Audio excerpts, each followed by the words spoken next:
चलिए स्टार्ट करते हैं टॉपिक। अभी अगेन अपना पेपर नंबर 6 है, corporate restructuring, valuation, insolvency, 3 parts पर हमने स्टार्टिंग में बात की थी। तो जो फर्स्ट पार्ट है इसका that is corporate restructuring. Weightage है 40 मार्क्स का। तो जो फर्स्ट 1 to 11 चैप्टर्स हैं आपके वो इस पार्ट से रिलेट करते हैं। बीच में 2 चैप्टर्स वैल्यूएशन वाले और लास्ट पार्ट इंसॉल्वेंसी जो अपन ने ऑलरेडी पढ़ लिया। अब इंसॉल्वेंसी के कंपैरिजन में टॉपिक डिफरेंट भी है और थोड़ा सा टेक्निकल जो अपन ढूंढ रहे होते हैं, कुछ टेक्निकल मिले तो यार मजा भी आए वैसा है, तो उस टाइप का टॉपिक है और काफी इंटरेस्टिंग पॉइंट्स है। बिकॉज रियल लाइफ में जो कंपनीज के आप एग्जांपल्स देखते रहते हो उससे बहुत ज्यादा कोरिलेट करेगा। Because merger, acquisition, amalgamation, absorption, take over, ये सब चीजों पे बात चलती रहती है और रियल वर्ल्ड में, कॉर्पोरेट वर्ल्ड में ये चीजें बहुत रेगुलर बेसिस पे होती है। तो उसी से रिलेटेड हम यहाँ पे कुछ पॉइंट्स देखने वाले हैं वैसा है। अब जो चैप्टर्स, जो कंटेंट आपको मैंने दिया है वो एक बार आप देख लो। फर्स्ट चैप्टर में ना टाइप्स ऑफ कॉर्पोरेट रिस्ट्रक्चरिंग करके उन्होंने बोला है, एक बार इंडेक्स में देख लेना। मॉड्यूल के बेसिस पे ही मैंने रखा हुआ है, लेकिन फर्स्ट चैप्टर में मॉड्यूल में भी उन्होंने बहुत सारे टॉपिक्स जो है वो ऐड कर दिए, तो चैप्टर काफी डिटेल्ड हो गया। अब जितने नंबर ऑफ पेजेस दिख रहे हैं वो देख के अपने को डरना नहीं है कि इतना बड़ा चैप्टर है, कैसे प्रोसेस करेंगे। तो जो स्टार्टिंग का पार्ट है merger, amalgamation, demerger, financial restructuring, इसका थोड़ा बहुत बेस आपको पता है, ठीक है? ऐसा नहीं कि आपने कुछ नहीं पढ़ा है। थोड़ा बहुत अपन ने कंपनी लॉ में बात की थी, compromise and arrangement, merger, amalgamation, तो ये सब चीजें हमने थोड़ी बहुत पढ़ी भी हुई है। वैसा जो सेकंड हाफ है ना चैप्टर का वो कंपनी लॉ से आपको मैच करता हुआ मिलेगा। वो बाईबैक वाला पूरा टॉपिक रिपीट है, फिर alteration of capital, reduction of capital जो कंपनी लॉ में आपको पढ़ाया था एज इट इज, वो सेक्शन 61, 66, 68 to 70, ये सब कुछ इसके अंदर रिपीट हो रहा है। तो पेजेस उस वजह से भर गए। पढ़ोगे तो लगेगा हाँ ये सब तो पढ़ा हुआ है, कंपनी लॉ में था तो से एग्जीक्यूटिव में, तो रिपीटेशन भी है। तो आप नेट देखोगे तो पेजेस कट डाउन हो जाएंगे। पढ़ेंगे तो अपने पूरा, मैं एग्जीक्यूटिव के भरोसे नहीं छोड़ रहा कि ये तो पढ़ाया था, क्योंकि पढ़ाया मैंने ही था, बट इसका मतलब ये नहीं कि आपको याद हो गई, मैं ऐसा अज्यूम करके नहीं चल रहा हूँ। तो अपने डिस्कस तो पूरा वापस करेंगे, एक बार रिकॉल हो जाएगा। बट पॉइंट ये है कि at the end of the chapter आपको लगेगा यार 50% तो एग्जीक्यूटिव में पढ़ा था, तो पढ़ के याद आ गया, तो बर्डन नहीं रहेगा कि नया कुछ लर्न करके जाना है, आप इजीली कोप अप कर पाओगे। वैसे कुछ केस स्टडीज दे रखी थी, तो 1.5 वाला टॉपिक मैंने क्या किया, चैप्टर को ना सब पार्ट्स में डिवाइड कर दिया। तो वो एक पार्ट एक चैप्टर के बराबर है, जहां से वो लॉजिकली टॉपिक ब्रेक हो रहा था ना, मैंने पार्ट्स में उसको डिवाइड कर दिया है। मॉड्यूल में chapter 1 is a single chapter, इसको मैंने पार्ट्स में बांटा हुआ है। 1.1 से लेके 1.5 ये मॉड्यूल का कंटेंट है, चैप्टर 1.5 तक, ठीक है। 1.6 और 1.7 मैंने ऐड किया अपनी तरफ से, क्योंकि इसमें यह हो रहा है कि जो पूरा टॉपिक हम पार्ट ए पढ़ने वाले हैं, इसमें ना आपका वो कंपनी लॉ वाला chapter, merger, amalgamation, compromise, arrangement, operation mismanagement, section की सीरीज थी अपने 230 से लेके 245, क्लास एक्शन, सूट तक क्लास जाता है। तो वो 230 से 245 का जो पूरा ब्लॉक है, सेक्शन प्लस रूल्स, वो इन्होंने ना टुकड़ों टुकड़ों में अलग अलग जगह इन्हीं चैप्टर्स में कहीं ना कहीं बांट रखा है। कहीं पे 230 आ जाता है, कहीं पे 235 आ जाता है, कहीं 236 आ जाता है, और वो बेस है, कॉर्पोरेट स्ट्रक्चरिंग में बेस टॉपिक है। तो मैंने ये किया कि एक साथ ना सारे सेक्शन ही रख दिए, एक चैप्टर ही बना दिया उसको। तो 230 से 245 जो सीरीज है ना, वो आपको मिलेगी 1.6 और 1.7 में। तो लाइन टू लाइन पूरा सेक्शन अपने पढ़ेंगे और प्योर बैरेट की लैंग्वेज रखिए, कहीं उसमें कोई छेड़छाड़ नहीं किए, ताकि आपको एकदम रियल मीनिंग पता चले। क्योंकि जब कोई चीज़ का फाउंडेशन पढ़ रहे हैं और वही इधर उधर होगा तो बाकी का पूरा टॉपिक जो है फिर उसमें मजा नहीं आएगा।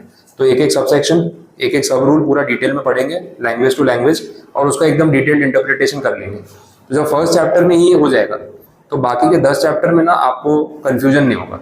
अब बाकी के चैप्टर्स में जहां जहां उसका रेफरेंस आ रहा है, कहीं 230 आ रहा है, कहीं 232 आ रहा है, तो मैंने वह रेफरेंस देके छोड़ दिया कि भाई यहाँ पे 232 सबसेक्शन 5 की बात हो रही है, आपको देखना है तो आप इस चैप्टर में से रेफर कर सकते हो। तो कहाँ पे वो पॉइंट को रिलेट हो रहा है वहां पे तो रखा ही है, but theory bar bar repeat नहीं की। इससे ना आपके पेजेस भी कट डाउन हो जाते हैं, क्योंकि वही चैप्टर टूटा फूटा हर जगह थोड़ा थोड़ा आ रहा है टुकड़ों में। इससे बेटर है उसको एक साथ एज ए टॉपिक ही पढ़ लेते हैं, फिर जहां जहां रेफरेंस आएगा आपको रिकॉल हो जाएगा। तो इस तरीके से इसको प्रेजेंट किया। बाकी के चैप्टर्स तो जैसे हैं उस ऑर्डर में ही रहेंगे, वैसी बात हो रही है, ठीक है। तो फर्स्ट चैप्टर अपना स्टार्ट करते हैं, टाइप्स ऑफ कॉर्पोरेट रिस्ट्रक्चरिंग। और उसका जो फर्स्ट पार्ट है उसमें मर्जर अमालगमेशन की बात होने वाली है। बट मर्जर अमालगमेशन पे जाने से पहले थोड़ा सा इंट्रोडक्शन समझ लेते हैं, जिसमें अभी मर्जर अमालगमेशन की कोई बात हम नहीं करेंगे, थोड़ा बेसिक समझते हैं, जहाँ पे रिस्ट्रक्चरिंग वर्ड के ऊपर फोकस हो रहा है वैसा है। शुरुआत में इन्होंने ये बोला कि भाई बिजनेस ऑर्गेनाइजेशन जो है, बिजनेस ऑर्गेनाइजेशन को ना ग्रोथ की रिक्वायरमेंट तो रहती है, ग्रोथ के बिना कोई बिजनेस चलेगा नहीं, और ग्रोथ का प्रेशर हमेशा मैनेजमेंट पे रहता है। इन्वेस्टर्स को आपको ये प्रूव करते रहना है कि वी आर ग्रोइंग, उनको दिखाते रहना है कि वी आर ग्रोइंग, और हम क्या नेक्स्ट कर रहे हैं, व्हाट नेक्स्ट, हमेशा क्वेश्चन चलता है व्हाट नेक्स्ट, चलो ये तो कर लिया, आगे क्या, इसके बाद क्या करोगे, उसके बाद क्या करोगे, अरे भाई ये तो कर ले भाई, ये तो कर ही लोगे, ये तो दिख रहा है कि हो जाएगा, आगे क्या सोचा है, कंपनी को बढ़ाओगे कैसे, ग्रो कैसे करोगे। तो ये कांस्टेंट प्रेशर जो है ना कंपनी के मैनेजमेंट पे रहता है to prove yourself and to perform, वो हमेशा रहेगा। आप कोई भी इंडस्ट्री का एग्जांपल यहाँ पे ले सकते हो। अपने बीच में बात कर भी थे स्ट्रैटेजी में, मैंने आपको बताया था ये ईवी वाले सेगमेंट पे अपन बात कर रहे थे कि भाई अभी जो है ना वो आईसी इंजन बोलते हैं, इंटरनल कंबशन इंजन, जो पेट्रोल डीजल पे चल रहा है, उसके बाद ईवी आ गया। अब ईवी जो है वो आ गया तो अभी तो ईवी उतना अच्छे तरीके से मार्केट में एब्जॉर्ब हुआ नहीं है, because still majority vehicles are petrol and diesel. लेकिन ईवी से आगे की सोच अभी चल रही है मार्केट में ऑलरेडी कि भाई क्या करना है। ईवी में अपन ने बैटरी वाली बात की थी, लिथियम आयन बैटरी। अब लिथियम आयन के बाद दूसरा ऑप्शन क्या है भाई, सोडियम आयन बैटरी। अभी उसके ऊपर काम चल रहा है क्योंकि लिथियम खत्म हो जाएगा, कम है, रेयर रिसोर्स है, फिर लिथियम ही नहीं होगा तो बैटरी कैसे बनेगी। तो बोला सोडियम पे शिफ्ट करेंगे। बोले सोडियम खत्म हो जाएगा या उतना नहीं मिलेगा फिर क्या करेंगे, तो बोले पानी पे चलाएंगे। बोले वो हो गया तो दूसरा ऑप्शन क्या है, हाइड्रोजन पे चलाएंगे। तो अपन ने बात की थी वो ग्रीन हाइड्रोजन, ब्लू हाइड्रोजन। तो अब हाइड्रोजन पे व्हीकल चलेगा, उसका प्लानिंग अभी से चल रहा है। बिकॉज ईवी तो चलो अपन ने क्रैक कर लिया कि हाँ लिथियम आयन बैटरी पे गाड़ियां चल रही है, लेकिन जब लिथियम खत्म होगा तब क्या करना है। तो 100 साल का आगे का अभी से सोच रहे हैं। तो ग्रोथ का प्रेशर ना कंपनीज के ऊपर हमेशा रहता है। अब बिजनेस को अगर ग्रो करना है तो उसके लिए हमारे पास तरीके क्या है, तो दो कैटेगरीज में इसको बांटा। एक बोल रहे हैं ऑर्गेनिक ग्रोथ और दूसरा बोल रहे हैं इनऑर्गेनिक। ये दो कैटेगरीज इन्होंने बोली। ऑर्गेनिक ग्रोथ का मतलब ये है कि आप अपनी कंपनी के इंटरनल स्ट्रक्चर में इंप्रूवमेंट्स करके ये चीज अचीव करने की कोशिश कर रहे हो। अब बोले सर इसमें एग्जैक्टली क्या करेंगे, भाई टेक्नोलॉजी का यूज बढ़ा दो, मैनुअल से ऑटोमेशन पे चले जाओ, एआई का यूज कर सकते हो अगर तो उस पर शिफ्ट कर लो, मैनुअल लेबर के बदले ऑटोमेटेड मशीन्स लगा सकते हो तो वो कर लो, सेल्स बढ़ाने पे कोशिश करो, फोकस करो, प्रोडक्ट लाइन इंप्रूव कर लो ताकि कस्टमर्स आपके प्रोडक्ट और ज्यादा खरीदें, नए मार्केट में चले जाओ, मार्केट एक्सपांशन। अपन ने ये सब स्ट्रैटेजी में पढ़ा था, प्रोडक्ट डेवलपमेंट, मार्केट पेनिट्रेशन, ये सब स्ट्रैटेजीज पे बात हुई थी, डाइवर्सिफिकेशन। ये सब कुछ आप इंटरनली कर सकते हो और इसको हम बोलेंगे ऑर्गेनिक ग्रोथ। अच्छा ये सब में मेहनत बहुत लगती है, नए प्रोडक्ट डेवलप करना, मार्केट में टेस्टिंग करना, उसकी ब्रांडिंग मार्केटिंग करना, लॉजिस्टिक्स इंप्रूव करना, जो डिस्ट्रीब्यूशन है नेटवर्क वो सेटअप करना, ये सब ओवरनाइट नहीं होगा। This is a slow process, long time taking process. Organic का मतलब ही वो जो धीरे धीरे अपने आप एक पेस पे ग्रो करता है। नो डाउट ग्रोथ सस्टेनेबल होगी but it will take time. तो अगर आपको एकदम रश नहीं है कि यार कुछ जल्दी करके बताना है तो आप ऑर्गेनिक ग्रोथ वाला रास्ता यूज कर सकते हो। ये आप अपने बलबूते पे खुद कर सकते हो, इसमें आपको किसी आउटसाइडर की जरूरत नहीं है। आपको अपनी कंपनी को ही ठीक करते जाना है, बेटर करते जाना है और आप उस रास्ते पे उसको ग्रो कर सकते हो। दूसरा ऑप्शन इसका ऑपोजिट है इनऑर्गेनिक ग्रोथ। अब इनऑर्गेनिक वाला जो मैटर है वो है क्विक शॉर्टकट रास्ता कि भाई मुझे जल्दी जल्दी कुछ अचीव करना है। एक रिसेंट एग्जांपल अपन अदानी ग्रुप का डिस्कस कर रहे थे, आपको याद है सीमेंट वाला। ये सब स्ट्रैटेजी में इतना बता दिया ना कि यहाँ पे आपको रिलेट भी होता जाएगा क्योंकि ये चीजें काम आएंगी। अब अदानी ग्रुप है, उन्होंने इंफ्रास्ट्रक्चर के इतने प्रोजेक्ट शुरू कर रखे हैं, पोर्ट हैंडल कर रहे हैं, एयरपोर्ट हैंडल कर रहे हैं, चलो वो तो मेंटेनेंस हो गया, हाईवेज बना रहे हैं, कॉलोनीज बना रहे हैं। अहमदाबाद में जाओ, अदानी वालों की कितनी कॉलोनीज है, ठीक है, बड़े बड़े कॉम्प्लेक्सेस बना रखे हैं, रेसिडेंशियल, कमर्शियल भी स्पेसेस बहुत सारी बना रखी है। तो अदानी है इस लाइन में। अब हाईवे कंस्ट्रक्ट करना है, ब्रिज कंस्ट्रक्ट करने हैं, डैम कंस्ट्रक्ट करना है, कॉलोनीज बनानी है, सबसे बड़ा रॉ मटेरियल इंग्रेडिएंट क्या है, सीमेंट। अब सीमेंट लेना है फिर अंबुजा वाले से, सीमेंट लेना है एसीसी वाले से, सीमेंट लेना है बिरला से। इनको ना ये सब चीजें नहीं समझ आती। अदानी जैसे लेवल पे जो कंपनी बैठी है ना, वो बिरला को क्यों पैसे कमाने देगी, बात वो समझो। तो वो सोचेंगे यार उनको तो सारी कॉस्टिंग समझ आ रही है, बोले यार इतना मार्जिन लेके जा रहा है, मैं इतने हाईवे बनाता हूँ, मेरे कितने मेट्रिक टन सीमेंट का यूज है पूरे साल का, और जो सरकार ने मुझे प्रोजेक्ट्स अलॉट किया है, जो मैं हाउसिंग कॉलोनी बना रहा हूँ, ये सब तो 5 साल तक बनते रहेंगे।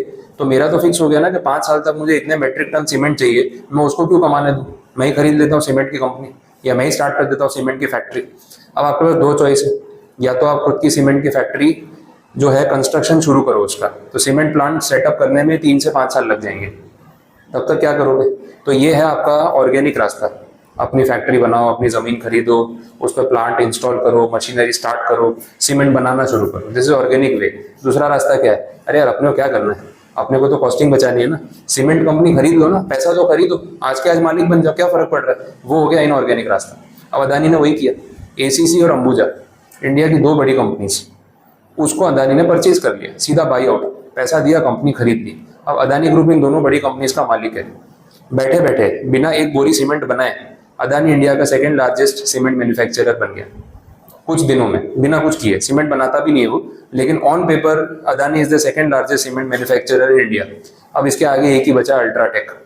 अल्ट्राटेक बिरला, अब उसके पीछे पड़ा हुआ है। अब ऐसा हो गया कि अल्ट्राटेक जो है 70 साल से 68 ईयर से वो लोग सीमेंट बना रहे हैं, खुद के प्लांट है, डेवलप किया, इतने साल लगे इंडिया में नंबर 1 बनने में और मेंटेन करने में। अदानी वाले ने कुछ महीनों में सीधा सेकंड स्पॉट पे आ गया, और कंपैरिजन इतना है कि भाई वो 100 बोरी बनाता है, 90 बना रहा है। प्रोडक्शन कैपेसिटी में 100 और 90 का डिफरेंस है। थोड़े दिन में क्रॉस कर लेगा तो Adani will be number 1 cement manufacturer in India without making cement, क्योंकि एग्जिस्टिंग कंपनी को टेक ओवर कर दिया। ये हो गया ग्रोथ का रास्ता इनऑर्गेनिक, समझ आए? तो बेस्ट एग्जांपल है आपके सामने कि किस तरीके से कंपनीज अपना बिजनेस ग्रो कर सकती है, उसके ऑप्शंस क्या है।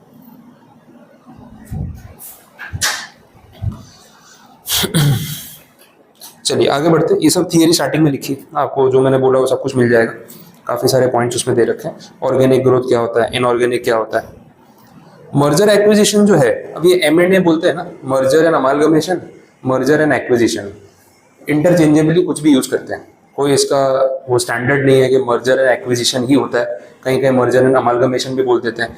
ये टर्म्स को इतना गोल गोल घुमा घुमा के मिक्स किया हुआ है ना, जितना पढ़ते जाओ उतना कंफ्यूजन ही होता जाता है। बोले डिफरेंस क्या है, मर्जर क्या है, अमालगमेशन क्या है, थोड़ा पढ़ने के बाद लगता है सेम ही तो बात बोल रहे हैं। फिर एब्जॉर्प्शन है, एक्विजिशन है, डिफरेंशिएट करना बहुत डिफिकल्ट हो जाता है। तो अभी अपन इनिशियली डिफरेंशिएशन पे नहीं जा रहे, मैं आपको इसी में आगे वो चीज करवा दूंगा, एंड में क्लियर हो जाएगी क्या है, कंफ्यूजन में नहीं छोड़ेंगे। बट अभी M&A, मर्जर अमालगमेशन बोलो, मर्जर एक्विजिशन बोलो, आपको जो ठीक लगे बोल के उसको चलने दो। जब पॉइंट आएगा तो मैं अभी उसका डिफरेंशिएशन आपको समझा दूंगा। बट कॉमन कॉन्टेक्स्ट में M&A का मतलब मर्जर एंड अमालगमेशन भी हो सकता है, मर्जर एंड एक्विजिशन भी हो सकता है। लोग कॉमन पार्लेंस में कुछ भी यूज करते हैं, तो ऐसा कुछ फिक्स लॉ नहीं है कि यही बोलना है वही बोलना है। तो it can be merger and amalgamation, it can be merger and acquisition, आपको अलग अलग लिखा हुआ मिल सकता है, तो उससे कंफ्यूज नहीं होना है, सब एक ही चले वैसा। ठीक है, नेक्स्ट थोड़ी थियरी है, मैंने कुछ पॉइंट्स हाईलाइट किए हुए हैं तो जितना हो सके आपके लिए इजी हो जाए। इसमें बोला हुआ है कि भाई कंपनी जो है ना, इंटरनल एक्सपेंशन के थ्रू भी ग्रो कर सकती है, एक्सटर्नल एक्सपेंशन के थ्रू भी ग्रो कर सकती है। इंटरनल एक्सपेंशन मतलब कौन सा हुआ, ऑर्गेनिक हुआ कि इनऑर्गेनिक हुआ? ऑर्गेनिक हुआ। इंटरनल एक्सपेंशन मतलब खुद अपनी कंपनी पे काम करेंगे, अपना सेल बढ़ाएंगे, प्रोडक्ट क्वालिटी बेटर करेंगे, वो सब चीजें। एक्सटर्नल एक्सपेंशन मतलब फिर बाहर के रास्ते ढूंढेंगे, एग्जिस्टिंग कंपनीज को खरीद लो, टेक ओवर कर लो। बड़ी कंपनीज तो शॉपिंग पे निकलती है, रिलायंस, अदानी, ये सब जो है शॉपिंग करते हैं, कंपनियां खरीदते हैं। अपने शॉपिंग मार्केट में जाते हैं तो कोई कपड़े, जूते, कॉस्मेटिक खरीद लेते हैं, मोबाइल फोन खरीदते हैं, ये सीधे सीधे कंपनियां खरीदते हैं। और पूरे साल में ना ऐसे 100 कंपनीज के एक्विजिशन होते होते हैं, अपने को पता भी नहीं चलती। और ये लोग जानबूझ के मीडिया से इस चीज़ को दूर रखते हैं, क्योंकि ना वो मीडिया में उसके परसेप्शन ऐसा बन जाता है कि ये लोग ना मोनोपोलिस्टिक है, धंधे में किसी को टिकने नहीं देते, जो नया आता है उसको खरीद लेते हैं। वो बात सही भी है, इसलिए फिर उसको बाहर नहीं आने देते हैं कि भाई ज़्यादा इस चीज़ को हाईलाइट मत करो। आप थोड़ा सर्च करोगे तो गूगल, एप्पल जैसी कंपनियां एक एक साल में 100 कंपनियां खरीदती है। जो छोटा स्टार्टअप होता है ना, अच्छा स्टार्टअप कल्चर वालों को ये चीज़ पता है, अगर किसी का अच्छा आइडिया है वो स्टार्ट ही वैसे करता है कि मैं एक बार शुरू करता हूँ, थोड़ा ग्रोथ दिखाता हूँ, मार्केट में चर्चा होगी, नए सामने से आएंगे। और इनके पास इतना पैसा है ना कि 4 गुना पैसा देके भी खरीद लेते हैं। एक बार तो इन्वेस्ट करना है, ले लो ना, इसको बढ़ने मत दो। कल को अगर ये बड़ा हो गया फिर या तो कॉम्पिटिटर हो जाएगा या इसको खरीदना बजट के बाहर हो जाएगा। अभी 100 का 300 मांग रहे दे दो, लेकिन 100 का 1000 हो गया ना, फिर महंगा पड़ जाएगा, लाख हो गया तो और महंगा पड़ जाएगा। ये सेम चीज़ गूगल और यूट्यूब में हुई है। यूट्यूब जो अभी किसका है, गूगल का है। अब यूट्यूब को अक्वायर किया था गूगल ने, कुछ आई थिंक $3 बिलियन या ऐसा कुछ पे किया होगा। एक साल की कमाई गूगल की आज यूट्यूब से $3 बिलियन से कहीं ज़्यादा है। तो जितना पैसा उसको दिया साल भर में तो रिकवर हो जाता है एड रेवेन्यू के थ्रू, कुछ जाता ही नहीं। तो ऐसी कैलकुलेशंस करते हैं। पर देखो, एक बड़ा जायंट दूसरे को भी, यूट्यूब कोई छोटा प्लेटफॉर्म तो था नहीं, लेकिन 3 बिलियन देके भी खरीद दिया। फेसबुक ने इंस्टाग्राम खरीद लिया। इंस्टाग्राम फेसबुक का थोड़ी ना था, वो अलग एप्लीकेशन थी। जैसे ही थोड़ी ग्रोथ होने लगी ना, फेसबुक को दिखा कि ये कॉम्पिटिशन देगा, भाई पब्लिक तो मेरे प्लेटफॉर्म पे ही होनी चाहिए, दैट इज फेसबुक।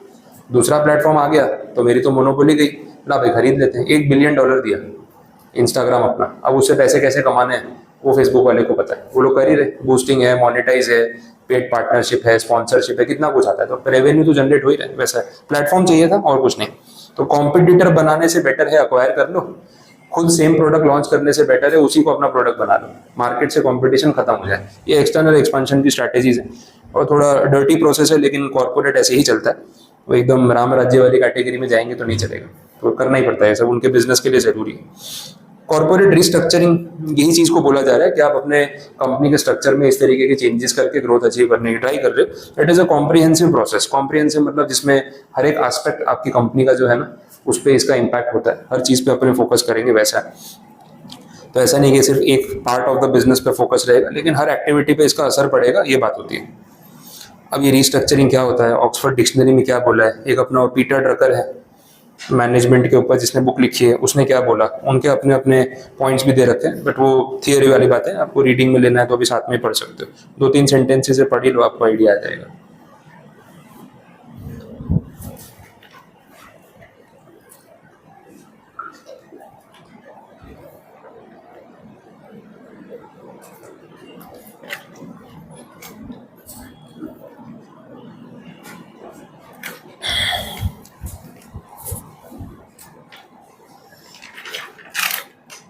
अब यहाँ से थोड़ी थोड़ी बात शुरू हो रही है अमालगमेशन की। लिखा ही वैसे देखो, amalgamation as is the merger of one or more companies with another company, or the merger of 2 or more companies to form one company. तो अमालगमेशन ही मर्जर है, amalgamation is merger of 2 companies. अब differentiate करने में तो फिर अपने को कितना कंफ्यूजन होगा, वैसा है। अब ना इसको आगे बढ़ाने से पहले देखो, बीच में ये थोड़ा मर्जर अमालगमेशन की बात की है, फिर उसके बाद भी थियरी है। मैं पहले देख लेता हूँ कि सीक्वेंस में अपन जाएं तो बेटर है। एक काम करते हैं, थोड़ा इसको पीछे रखते हैं, मतलब मर्जर अमालगमेशन पे जाने से पहले थोड़ी थियरी कंप्लीट करा देता हूँ, क्योंकि उस फ्लो में एक बार घुसे ना फिर वही टॉपिक पकड़ लेंगे अपन। तो वहां पे जाने से पहले ना आप उस आंसर को छोड़ दोगे जो पेज 1 के लास्ट में स्टार्ट हो रही है ना स्टोरी, और पेज 2 पे भी वही जा रहा है, उसको थोड़ा स्किप करके आगे बढ़ो, नीड एंड स्कोप पे आ जाओ। कॉर्पोरेट रिस्ट्रक्चरिंग जो चल रहा था ना ग्रोथ वाला, वो टॉपिक पहले कंप्लीट करते हैं, फिर इस पे आता हूँ, क्योंकि नेक्स्ट पार्ट वही है। नीड एंड स्कोप वाले आंसर पे आ जाओ, वो सही रहेगा। इसमें बताया हुआ है कि कॉर्पोरेट रिस्ट्रक्चरिंग की जो बात हो रही थी उसकी जरूरत क्या है, क्यों हम ऐसा करते हैं। Now this can be an answer, वो एग्जाम में पूछ सकते हैं। ऑब्जेक्टिव्स की बात हो रही है, जो थियरी क्वेश्चन बन सकता है, वैसा है। स्पेसिफिक पॉइंट्स देख लेते हैं। To enhance shareholders value, ये सब चीजें शेयर होल्डर की वैल्यू बढ़ाने के लिए हो रही है, उसके इन्वेस्टमेंट की वैल्यू बढ़ाने के लिए हो रही है। बहुत बार कंपनी के पास ना सरप्लस कैश पड़ा होता है, बहुत पैसा पड़ा है, क्या करें, चलो कोई बिजनेस खरीद लेते हैं, वैसा ठीक है। तो ये भी एक रीजन होता है, भाई ग्रोथ करनी है ना, पैसे से पैसा बनाना है, सरप्लस पैसा थोड़ी ना कोई तिजोरी में लॉक करके रखेंगे, बचा के रखा है, अरे इसको इन्वेस्ट करके और कमाओ ना, वो लालच का गेम है, चलता रहेगा वैसा। तो सरप्लस फंड्स को री इन्वेस्ट करने के लिए भी रिस्ट्रक्चरिंग एक रास्ता होता है। Next, exploiting interdependence among present और प्रोस्पेक्टिव बिजनेसेस। कहीं ना हमारे मल्टीपल बिजनेसेस में भी एक दूसरे पे इंटरडिपेंडेंस भी होती है, एक बिजनेस दूसरे के काम आ रहा है, वैसा भी होता है। अब जैसे ये अदानी वाला मैंने आपको बताया, और उसका सीमेंट बिजनेस उसके कंस्ट्रक्शन बिजनेस को हेल्प करेगा, उस टाइप की जो होती है इंटरडिपेंडेंसी। तो इसको और एक्सप्लॉइट करना है, इसका और फायदा उठाना, उसके लिए भी हम ये कॉर्पोरेट रिस्ट्रक्चरिंग या चेंजेस बहुत बार करते हैं। मेरी ही कंपनी मेरी दूसरी कंपनी को रॉ मटेरियल सप्लाई करती है, टाटा में भी होता है। अब टाटा मोटर्स है, टाटा मोटर्स में गाड़ी बनाने के लिए क्या चाहिए, स्टील। स्टील कहाँ से लेगा, टाटा स्टील में से, वो इम्प्लाइड हो गया ना, वैसा है। इकोसिस्टम बनाते हैं पूरा, और ये टाटा का बहुत बेस्ट एग्जांपल है, स्ट्रैटेजी में शायद अपन ने भी डिस्कस किया होगा। टाटा मोटर्स है, एक टाटा स्टील है, टाटा की एक और company Tata Elxsi stock exchange पे लिस्टेड है। कोविड के टाइम पे इसका बहुत हाइप था। कोविड के टाइम पे 2019-20 में टाटा एलेक्सी का शेयर कुछ हंड्रेड्स में था, 700-800 रुपये 900 रुपये का शेयर था। हमारे देखते देखते कोविड के 2 साल में वो शेयर 10,000 रुपये टच हुआ है। हाँ, आप चार्ट देख लो उसका, जो देखते हैं चार्ट दिखाता हूँ, मतलब सच में ये रियल केस है कि स्टॉक मार्केट बैठे बैठे पूरी दुनिया वही देख रही थी, और टाटा एलेक्सी का आप चार्ट देखोगे ना तो दिमाग खराब हो जाएगा। मेरे दोस्त ने खरीदे थे 900 रुपये में और बेचे 7,000 रुपये में विद इन 1.5 ईयर, सोचो। हाँ,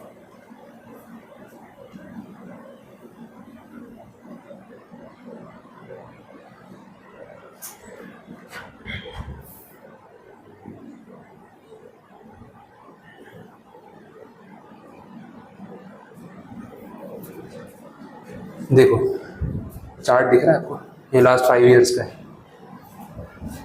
ये 2021 से पहले ये हार्डली 300 रुपये का शेयर होगा। ये प्राइस पॉइंट था उसका, ये 5,000 है, 10,000 है, तो दिस इज नियर टू 0। तो ये प्राइस पॉइंट था उसका, और वहाँ से ये अपना कोविड वाली रेंज पूरी 2021, 22, 23 एंड तक जब मार्केट एकदम पीक पे गया, तो वहाँ से जो ये रिबाउंड हुआ ना मार्केट गिरने के बाद, ये शेयर का प्राइस देखो 10,000 रुपये से, पूरा टाइम फ्रेम देखो, हार्डली 2 साल। किसी के पास पड़े होंगे कुछ शेयर, या किसी ने लिए होंगे सोच के कि अच्छी कंपनी है, तो पैसा कितना मल्टीप्लाई हो गया। 500 रुपये का शेयर अगर 10,000 रुपये का है तो दैट इज 20 टाइम्स। लाख रुपए के शेयर होंगे तो 2 साल में 20 लाख बेच के निकल जाओ। बट बात ये है ना, ये बोलना बहुत ईजी अभी देख के, ये स्टॉक मार्केट वाले यही दिखाते हैं, आपने अगर यहाँ इतने पैसे लगाए होते यहाँ इतने होते, तो भाई तू तब फोन करके बोल देता कि आज लगा ले। अब क्यों बता रहा है कि लगाए होते? अब तो तू फालतू में चिढ़ा रहा है ना, हमको गुस्सा क्यों दिला रहा है कि हमने अपॉर्चुनिटी मिस कर दी। आज बता, आज किस में पैसे लगाऊं कि 1 लाख के 20 लाख हो जाएंगे, मैं अभी लगा देता हूँ। तो ये मार्केट में बेचने वाले ऐसी बात करते हैं, बट ये जो पॉइंट है ना, काफी लोग यहाँ निकल गए, यहाँ डिप आया भाई भागो, यहाँ डिप आया भागो, यहाँ डिप आया भागो, तो बहुत लोग 6-7 हजार वाले पॉइंट पे निकल भी गए, फिर यहाँ तक पहुंचा। फिर और कितने लोग तो यहाँ घुसते हैं मार्केट में, तो बेवकूफ ही होते हैं। मतलब 500 का शेयर 10,000 हो गया 2 साल में, बोले क्या पता 20,000 का हो जाए। मतलब एक लिमिट होती है, इतना थोड़ी, ये भी अनइंटेंशनल कुछ ज्यादा ही ग्रोथ है, इतना नहीं होना चाहिए। यहाँ से जाते जाते अब शेयर वापस आ गया 5,800 कितना दिखा रहा था, 5,750। ठीक है अभी बहुत महंगा है, यहाँ जो घुसा होगा उसकी क्या हालत हुई होगी। अब वो अपने पोतों के लिए छोड़ के जाएगा फिर इन्फ्लेशन के साथ साथ कभी तो 10,000 वापस टच कर ही लेगा, तब के लिए देख लेंगे। कंपनी इतनी बड़ी नहीं है, पोटेंशियल एक्सपेक्टेशन कि ये इतना कमा लेगी, उस चक्कर में ना लोग पैसा इतना लगा देते हैं, वैसा है। अब बात जो हो रही है ना, वो हो रही है इनके इकोसिस्टम की, कि ये लोग ये सारी चीजें क्यों कर रहे हैं। क्योंकि एक है टाटा मोटर्स गाड़ियां बना रही है, उनको चाहिए रॉ मटेरियल जो टाटा स्टील जो है वो प्रोवाइड कर देगा, उनको चाहिए सॉफ्टवेयर, एआई टेक्नोलॉजी। कार के अंदर आजकल कितनी सारी चीजें गैजेट बेस्ड हो गई ना, तो फिर उसमें ये जो एलेक्सी वाली कंपनी है ना, ये इनको हेल्प करेगी। और कोई सॉफ्टवेयर में अगर सपोर्ट चाहिए तो टीसीएस तो अपने पास है ही। तो ये पूरा इकोसिस्टम बना रहे हैं, ठीक है। वैसा है कि भाई एक कंपनी के पास इनको जो भी रिक्वायरमेंट्स है ना, वो इनकी बाकी कंपनी से फुलफिल कर देती है इंटरनली। तो दिस इज इंटरडिपेंडेंस। अब क्या होगा ना, देखो टाटा मोटर अगर बाहर से स्टील खरीदने जाएगी तो प्रॉफिट मार्जिन तो दे रही है ना सामने वाली कंपनी को। अब अपनी कंपनी से स्टील मंगवा लेगी तो प्रॉफिट तो अंदर ही है, कोई भी रेट पे आप डील कर लो। अगर इसको ज्यादा पैसे भी दे दिए तो ग्रुप का प्रॉफिट तो ग्रुप में ही रहेगा ना, बाहर नहीं जा रहा। तो उस तरीके से वो लोग ये डेवलप करने की कोशिश करते हैं कि भाई सब कुछ हम ही सप्लाई करेंगे अपनी कंपनी को, बाहर से कुछ लेने की जरूरत ही नहीं। बात क्लियर हुई, समझ आए। और भी चीजें करते हैं। अब इसके अंदर टाटा मोटर्स में गाड़ियों में तो यार कितने सारे कंपोनेंट्स लगते हैं, तो छोटी छोटी कंपनीज खुद ही अक्वायर कर लेते हैं, इंटीग्रेशन कर लेते हैं। भाई टायर अगर बाहर के नहीं खरीदने तो कोई टायर बनाने वाली कंपनी ही अक्वायर कर लो, जो विंडशील्ड लगती है, ग्लासेस लगते हैं, वो कंपनी अक्वायर कर लो। ऐसे छोटे छोटे एक्विजिशंस करके हर किसी का प्रॉफिट मार लेते हैं कि सामने वाला क्यों कमाए, अपन ही कमा लेंगे, तभी तो मार्जिन बढ़ेगा। तो ये चीज हो रही है यहाँ पे। So this is interdependence. दूसरा बोला रिस्क रिडक्शन। हाँ वो तो होगा ना, आप खुद ग्रोथ पे ध्यान दोगे तो रिस्क तो रिड्यूस हो गई। Development of core competency. Core competency का मतलब है हमारी एक बेसिक कैपेबिलिटी, ठीक है, अपनी स्ट्रेंथ डेवलप करना। कोर का मतलब क्या होता है, जिस चीज पे सब कुछ डिपेंड कर रहा है, ठीक है, द मेन फाउंडेशन वैसा है। तो भाई हमारी खुद की स्टेबिलिटी, हमारी खुद की ग्रोथ इतनी बढ़ा लेना, या एक बोलते हैं ना अपना स्किल इतना डेवलप कर लेना कि कंपटीशन कोई दे ही ना पाए, that is the core competency. अब कोई भी कंपनी की अपनी कोर कॉम्पिटेंसी होगी, जैसे अगर टीसीएस की बात कर रहे हैं तो उनकी कोर कॉम्पिटेंसी है सॉफ्टवेयर बनाना। तो इतना अच्छा सॉफ्टवेयर बनाओ कि कॉम्पिटिटर्स के लिए वो लेवल टच करना डिफिकल्ट हो जाए और उसको और बेटर करते रहो, that is core competency, simple top. इसके बाद टैक्स एडवांटेज ऑब्टेन करना। एक रिवर्स मर्जर होता है, कहीं ना कहीं पढ़ा होगा आपने, नुकसान वाली कंपनी होती है। तो हम क्या करते हैं, हम प्रॉफिट मेकिंग एंटिटी है, सामने एक लॉस मेकिंग एंटिटी है। अगर आप लॉस मेकिंग एंटिटी अक्वायर करते हो तो आप उसके लॉसेस सेट ऑफ करने में यूज नहीं कर सकते, वो इनकम टैक्स में रिस्ट्रिक्शन है। उल्टा कर सकते हैं, हम लॉस मेकिंग कंपनी में जाके मर्ज हो जाएंगे, समझ आए। तो लॉस मेकिंग कंपनी तो वही की वही है, तो वो तो अपने लॉसेस सेट ऑफ कर ही सकती है, बट हमारे प्रॉफिट भी तो अब उसी के हो गए। तो रिवर्स मर्जर एक स्ट्रैटेजी होती है जिसमें profit making entity loss making entity में जाके मर्ज हो जाती है। और एग्जिस्ट कौन करता है, लॉस मेकिंग एंटिटी। तो वो तो अपने खुद के लॉस तो सेट ऑफ कर ही सकती है ना, लेकिन आप अगर प्रॉफिटेबल हो और आप एक loss making accompany by out कर लो तो उसके लॉसेज इनकम टैक्स में आपको सेट ऑफ करने को नहीं मिलते। अपने set of and carry forward पढ़ते थे ना, उसमें रिस्ट्रिक्शन था, आपको याद भी होगा। कोई बिजनेस अगर अक्वायर करते हैं तो उसमें अगर इनहेरिटेंस हो तो लॉस सेट ऑफ हो सकता है, लेकिन अदरवाइज एक्विजिशन हो तो नहीं हो सकता। ऐसा एक मैंने प्रोविजो में आपको बताया था, वो 72 वाली सीरीज थी सेट ऑफ वाली। तो भाई फादर का बिजनेस सन को मिला तो फैमिली बिजनेस इनहेरिटेंस है, तो फादर के बिजनेस के लॉसेज जो है ना वो सन सेट ऑफ में क्लेम कर सकता है। लेकिन आपने कोई आउटसाइडर की लॉस मेकिंग कंपनी खरीद ली तो उसके लॉस आप क्लेम नहीं कर सकते, ये रिस्ट्रिक्शन था। इसलिए लोग क्या करते हैं, रिवर्स कर लेते हैं। बात समझ आई। तो ऐसे पॉइंट्स भी होते हैं। तो यहाँ पे ना टैक्स एडवांटेज भी बहुत बार मिल जाता है because of this restructuring. Globally competitive बनने के लिए भी ऐसा होता है। हम आजकल जॉइंट वेंचर्स करते हैं, कोलैबोरेशंस करते हैं, कंपनीज अक्वायर करते हैं। क्यों करते हैं? ग्लोबली अपना कॉम्पिटिटिवनेस बढ़ाने के लिए, मार्केट शेयर बढ़ाने के लिए करते हैं। जोन वाइज भी होता है, जैसे फॉर इंस्टेंस आपकी ना बेकरी या confectionery items, breads and everything, वैसा कुछ बिजनेस है कि ब्रेड का बिजनेस है। और आपके यहाँ नॉर्थ जोन में इंडिया में बहुत अच्छी ग्रिप है, मतलब वहाँ पे आपके कस्टमर्स हैं और बहुत सारे कैफेज और ये मैकडोनल्ड्स और इनकी चेन और ये सब ना ब्रेड आइटम आप ही से लेते हैं। अब आपको अपनी रीच बढ़ानी है साउथ में, बट साउथ में आपका ब्रांड कोई नहीं जानता है।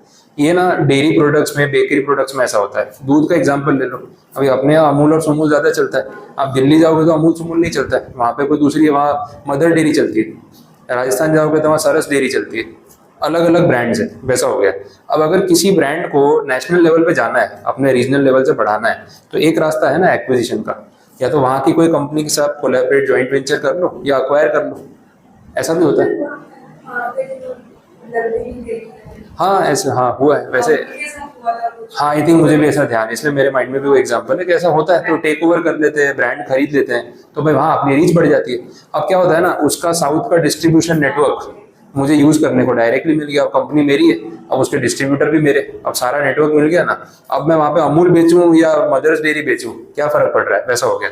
तो बहुत बार एक्विजिशन या कोलैबोरेशन इस रीजन से भी होते हैं, अपनी रीच बढ़ाने के लिए कि भाई उस जोन में हमारी पहचान नहीं है। अब मैं अपना नेटवर्क सेटअप करने बैठूंगा तो बहुत टाइम लग जाएगा।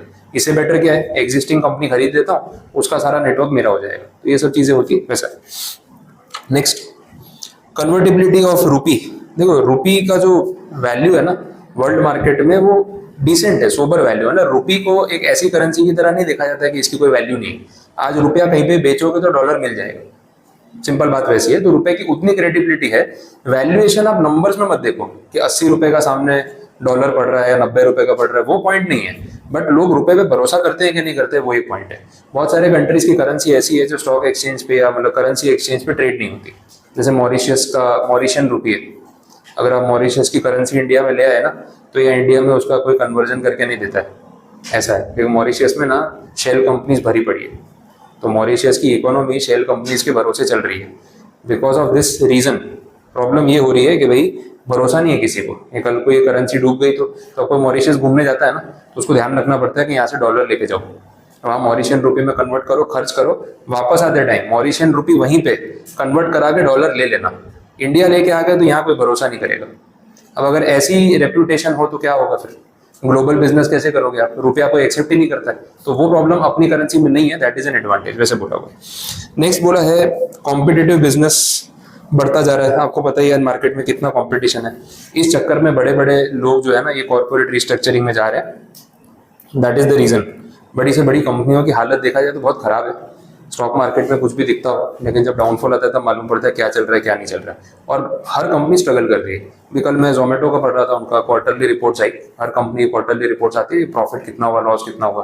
तो उन्होंने बोला कि हम एक सेगमेंट स्टार्ट किया था जो बंद कर रहे हैं, कुछ क्विक करके उन्होंने सेगमेंट स्टार्ट किया था फूड डिलीवरी का, होममेड फूड डिलीवरी, जैसे ये मुंबई में डब्बा वाला चलते थे ना, उस टाइप का। तो उन्होंने स्टार्ट किया था कि चलो इस लाइन में भी घुस जाते हैं, अपना तो काम ही है डिलीवरी करनी है हर चीज़ की। तो वो उन्होंने स्टार्ट किया, बट बोले हमने चलाया, अब हम बंद कर रहे हैं। बोले हमारा ऑब्जर्वेशन ये है कि इस सेक्टर में ग्रोथ नहीं है। और ऐसे मेट्रो सिटीज़ हैं ऐसे जहाँ पे भाई घर से टिफिन लाके ऑफिस तक पहुँचाने वाला काम करना है, बाकी कहीं होम मेड फूड की ऐसी कोई खास डिमांड है नहीं। लोग अगर बाहर से ऑर्डर कर रहे हैं तो रेस्टोरेंट या क्लाउड किचन से ऑर्डर कर रहे हैं। तो ये सेगमेंट पे हम अपना इतना रिसोर्स और टाइम खर्च कर रहे हैं, लेकिन नंबर्स ग्रो नहीं कर रहे। तो हमने पायलट टेस्टिंग के लिए 2-4 महीने चलाया, मजा नहीं आया, कोई फायदा नहीं लग रहा है, बंद कर रहे हैं। तो इस टाइप का अटेम्प्ट वो लोग करते रहते हैं, ये चीज़ें हो गई। तो हर बिजनेस को कंपटीशन में कुछ ना कुछ नया ढूंढते रहना अपना रेवेन्यू बढ़ाने के लिए। और स्विगी जीनी है, ये ब्लिंकिट है, जेप्टो है, ये सारे वही एग्जाम्पल्स है। जहाँ इंस्टामार्ट है, जहाँ कंपनी ने, अभी मैं 2 दिन पहले ऐड देख रहा था, अक्षय तृतीया गया, अक्षय तृतीया पे लोग गोल्ड खरीदते हैं, ठीक है, वो भी आ रहा था, मैंने आपको भेजा भी था कि वो मार्केटिंग गिमिक है एक तरीके से, कि ऐसा कोई कहीं शास्त्रों में लिखा हुआ नहीं है कि आपको उस दिन गोल्ड खरीदना ही होता है। कंपनी वालों ने, ज्वेलर वालों ने बना दिया कि इस दिन खरीदो, अच्छा होता है। बोले किसी का तो अच्छा हो ही रहा है, हाँ गोल्ड पे डाल दिया, उसे क्या उनका तो अच्छा हो ही रहा है। तो उन्होंने गलत नहीं बोला, बोले अक्षय तृतीया पे गोल्ड खरीदना अच्छा होता है। भाई किसका अच्छा होता है वो थोड़ी बता रहे हैं, ठीक है, हमारा तो अच्छा हो रहा है, आप खरीद लो। वैसे तो लोग पागलों की तरह भीड़ लगाते हैं। अच्छा उस दिन ये लोग ग्राम पे 50-100 रुपये 200 रुपये रेट बढ़ा देते हैं, क्योंकि पता है कस्टमर आने ही वाले हैं। तो वो बिजनेस मॉडल है। अब मैंने उस दिन ऐड देखी, कल्याण ज्वेलर वाले ने ऐड दी थी, ये अपने मोबाइल ऐप्स पे आती रहती बीच में। तो बोले यार अक्षय तृतीया है, ऑफिस से टाइम नहीं मिला, गोल्ड खरीदने जाना है, क्या करे। बोले इंस्टामार्ट से मंगवा ले, हाँ घर पे दे जाएंगे 10 मिनट में।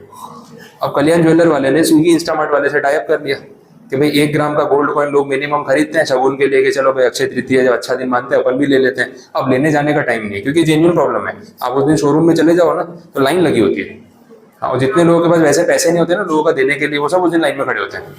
हाँ, गोल्ड ले लो, फुल लाइन लगी होती है और काउंटर अलग लगाना पड़ता है कि आज तो भीड़ लगेगी। हम लोग कितनी बार हम लोग कला मंदिर वाले से लेते हैं तो उसका ना टॉप फ्लोर पे एक पूरा फ्लोर खाली पड़ा है, 5वां माला, या तो फिर वो यूज करता है या बेसमेंट यूज करता है। तो बेसमेंट में अलग काउंटर, बोले गोल्ड कॉइन लेना है बेसमेंट में जाओ या टॉप फ्लोर पे जाओ। बाकी के उसके क्या सेक्शन वाइज होते हैं ना, एक फ्लोर पे ये ज्वेलरी, दूसरे पे वो ज्वेलरी, तीसरे पे डायमंड। तो बोला 5th फ्लोर पे जाओ, वहां पे कॉइन्स के लिए हमने काउंटर अलग ही लगाया है और बना के बैठे होते हैं 1 ग्राम 2 ग्राम 5 ग्राम 10 ग्राम, सिल्वर में भी बना के रखा होता है। तो जो बोला फटाफट पकड़ा दिया, बिलिंग करो खत्म करो, उनको मालूम है डिमांड आने वाली।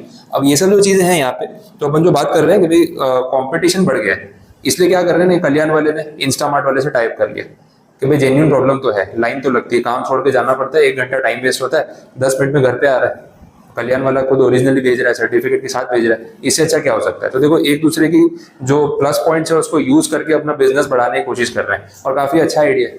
10 मिनट में घर पे आ जाएगा तो मैं लेने क्यों जाऊंगा फिर, और ब्रांडेड है, ओरिजिनल प्रोडक्ट है तो कोई प्रॉब्लम ही नहीं है, वो पॉइंट। चलो देखें आगे। बिजनेस में डाइवर्सिफिकेशन की बात की, सिनर्जी गेन की बात की, तो कॉम्पिटिटिव बिजनेस में ये सारी चीज़ें करनी पड़ती है अपना बिजनेस बढ़ाने के लिए। तो ऐसे बहुत सारे एग्जांपल्स उन्होंने दे दिए। आगे बढ़ते हैं। सेकंड जो लास्ट पॉइंट है, with the integration of 6 unit वाला इनटू अ सक्सेसफुल यूनिट, उसमें बोला हुआ है जो मैं आपको बता रहा था, जो लॉस मेकिंग एंटिटी है ना उसके साथ इंटीग्रेट कर लो, उसके सारे लॉसेज यूज करो और अपना टैक्स बचा लो। तो ये वही पॉइंट लिखा है, देख लो लैंग्वेज में।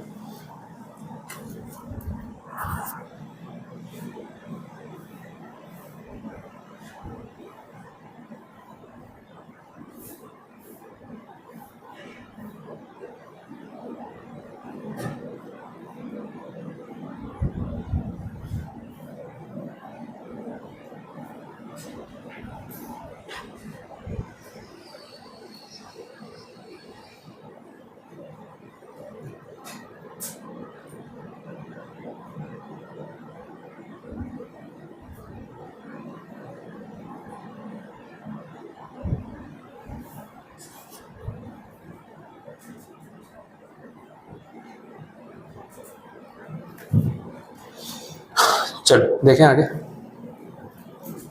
नेक्स्ट पॉइंट, रीस्ट्रक्चरिंग जो है it aims at improving the competitive position of an individual business. Same story चल रही है, तो आपको फायदा होगा, आपने कॉम्पिटिटर से आप बेटर परफॉर्म कर पाओगे, ये सब बातें हो रही है। वो रिपीट थियरी है। नीचे जो आपको दे रखा है चार्ट में वो वही पॉइंट्स हैं जिनको पॉइंट वाइज मेंशन किया है उन्होंने।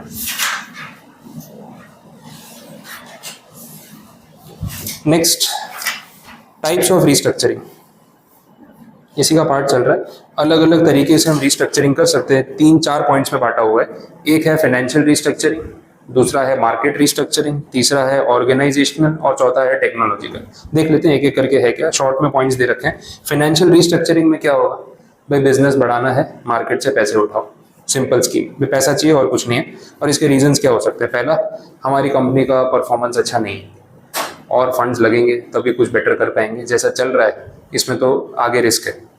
दूसरा एक्सटर्नल कंपटीशन, उस वजह से भी हम पीछे रह रहे हैं, भाई फंड्स की जरूरत है, बिना पैसों के तो बिजनेस चलने वाला नहीं है। और बड़े बड़े बिजनेसेस में इतना पैसा इन्वेस्ट हो जाता है, लॉस मेकिंग में भी खींचते रहते हैं। जोमेटो का एग्जांपल अपन ले रहे थे, 13 साल कंपनी लॉस में चली है, अब प्रॉफिट में आई है। तो वो आपको फंड्स की रिक्वायरमेंट हमेशा रहेगी, दैट इज फाइनेंशियल रिस्ट्रक्चरिंग। इसमें आपको कभी थोड़ी इक्विटी देनी पड़ती है, कभी डेट ज़्यादा रेज करना पड़ता है, फिर डेट को इक्विटी में कन्वर्ट भी करना पड़ता है, वो सब चीज़ें अपन पढ़ चुके हैं, वो पॉइंट है। इरोजन और लॉस ऑफ मार्केट शेयर, हाँ ये भी हो रहा है, कॉम्पिटिटर ज़्यादा अच्छा परफॉर्म करके मार्केट में अपना शेयर बढ़ाते जा रहे हैं। अब हमें अगर उनको बीट करना है तो वी नीड फंड्स, मार्केटिंग करनी पड़ेगी, एडवर्टाइजमेंट करनी पड़ेगी, जहाँ तक हम नहीं पहुँचे वहाँ रीच बढ़ानी पड़ेगी। बिना पैसों पे नहीं हो पाएगा। अगर पैसा होगा तो हम कर लेंगे, प्रोडक्ट अच्छा है बट उतना पहुँच नहीं पा रहे क्योंकि बजट टाइट है, तो उसके लिए फंड रेजिंग कर सकते हैं, उसमें फाइनेंशियल रिस्ट्रक्चरिंग वाला पार्ट आ सकता है। मार्केट में अपॉर्चुनिटीज़ बढ़ रही है, तो ये बोलते हैं आज पैसे होते हैं ना तो मैं भी ये कर लेता, बहुत कमाई है इसमें, उस टाइप की जो बात होती है ना, वो वही हो गया कि हाँ भाई चलो पैसे अरेंज करते हैं और ये काम कर लेते हैं और क्या। अब देख लो इसमें क्या क्या बोला है। इक्विटी रिस्ट्रक्चरिंग में buyback, alteration, reduction of capital, ये सब अपन ने पढ़ा है। डेट रिस्ट्रक्चरिंग में long term borrowings, long term unsecured borrowings, short term borrowings, ये सब चीज़ें होंगी। ये पॉइंट्स दे रखे हैं। इसके बाद है मार्केट रिस्ट्रक्चरिंग और टेक्नोलॉजिकल रिस्ट्रक्चरिंग। मैं आपको दोनों के अच्छे एग्जांपल्स देता हूँ, क्लियर हो जाएगा। मार्केट रिस्ट्रक्चरिंग में ना हम जो जिस कैटेगरी में डील कर रहे हैं, जो प्रोडक्ट्स बना रहे हैं, जो सर्विसेज दे रहे हैं, हम उसमें कुछ चेंजेस करने की कोशिश कर रहे हैं to be with the market. जैसे एक एग्जांपल इसमें है फोन पे, अपने पेमेंट के लिए यूज करते हैं फोन पे एप्लीकेशन। अब फोन पे बेसिकली क्या करता था, वो लोग क्या काम करते हैं, पेमेंट गेटवे है। आप ऑनलाइन किसी को पैसे भेजना चाहो तो फोन पे से भेज सकते हो, यही बिजनेस है। बट आज आप फोन पे का ऐप खोल के देखो, they are not limited to that business. उन्होंने काफी अच्छा ग्रो कर लिया। अच्छा, पहले फोन पे प्राइवेट लिमिटेड कंपनी थी, अभी उसका आईपीओ लेके आ गए। नाउ फोन पे is a listed company, it is a public company, conversion कर दिया, उसका स्केल बढ़ा लिया, तो हो गया, फाइनेंशियल रिस्ट्रक्चरिंग भी हो गया। दूसरा, प्रोडक्ट या जो मार्केटिंग रिस्ट्रक्चरिंग उन्होंने किया, उसमें उन्होंने अपना फोकस ये पेमेंट गेटवे के साथ साथ बाकी सर्विसेज पे शिफ्ट किया, जिसमें इंश्योरेंस है। आप कार, बाइक, हेल्थ इंश्योरेंस सारा फोन पे के थ्रू करवा सकते हो। मैं अपनी गाड़ी का इंश्योरेंस हर साल फोन पे से ही कराता हूँ, क्योंकि बाकी कंपनी से काफ़ी सस्ता भी है। ये ऑनलाइन, ये इंश्योरेंस सेक्टर में बहुत कंपटीशन है, कौन सा पैकेज कौन कितने बेच रहा है सब अलग चलता है, तो काफ़ी रीजनेबल रेट में मिल जाता है। और कार, टू व्हीलर में ऐसा कोई टेंशन भी नहीं है। हेल्थ इंश्योरेंस आपको सोच के लेना पड़ता है, पर टू व्हीलर, फोर व्हीलर में इट इज ओके, इतना रिस्क नहीं है, आप चेक करके ले सकते हो। वो सर्विसेज दे रहे हैं। म्यूचुअल फंड खरीदने आपको, ठीक है, वो आप खरीद सकते हो। तो ये सारी फैसिलिटीज इन्होंने एड ऑन कर दी। लोन्स प्रोवाइड कर रहे हैं, एनबीएफसीज के साथ टाई अप कर लिया, एग्रीगेटर का काम कर रहे हैं कि भाई आप इनके थ्रू लोन्स भी अप्लाई कर सकते हो, अनसिक्योर्ड लोन्स भी आपको मिल सकते हैं। तो ये सारा काम जो है ना, वो मार्केट रिस्ट्रक्चरिंग वाला एक एग्जांपल हो गया। ये आप लिख के रख लेना। ये फोन पे वाला इसमें लिखा हुआ नहीं है, मैं केस ढूंढ रहा था, मतलब कोई रियल केस मिले तो ये वाला सही है।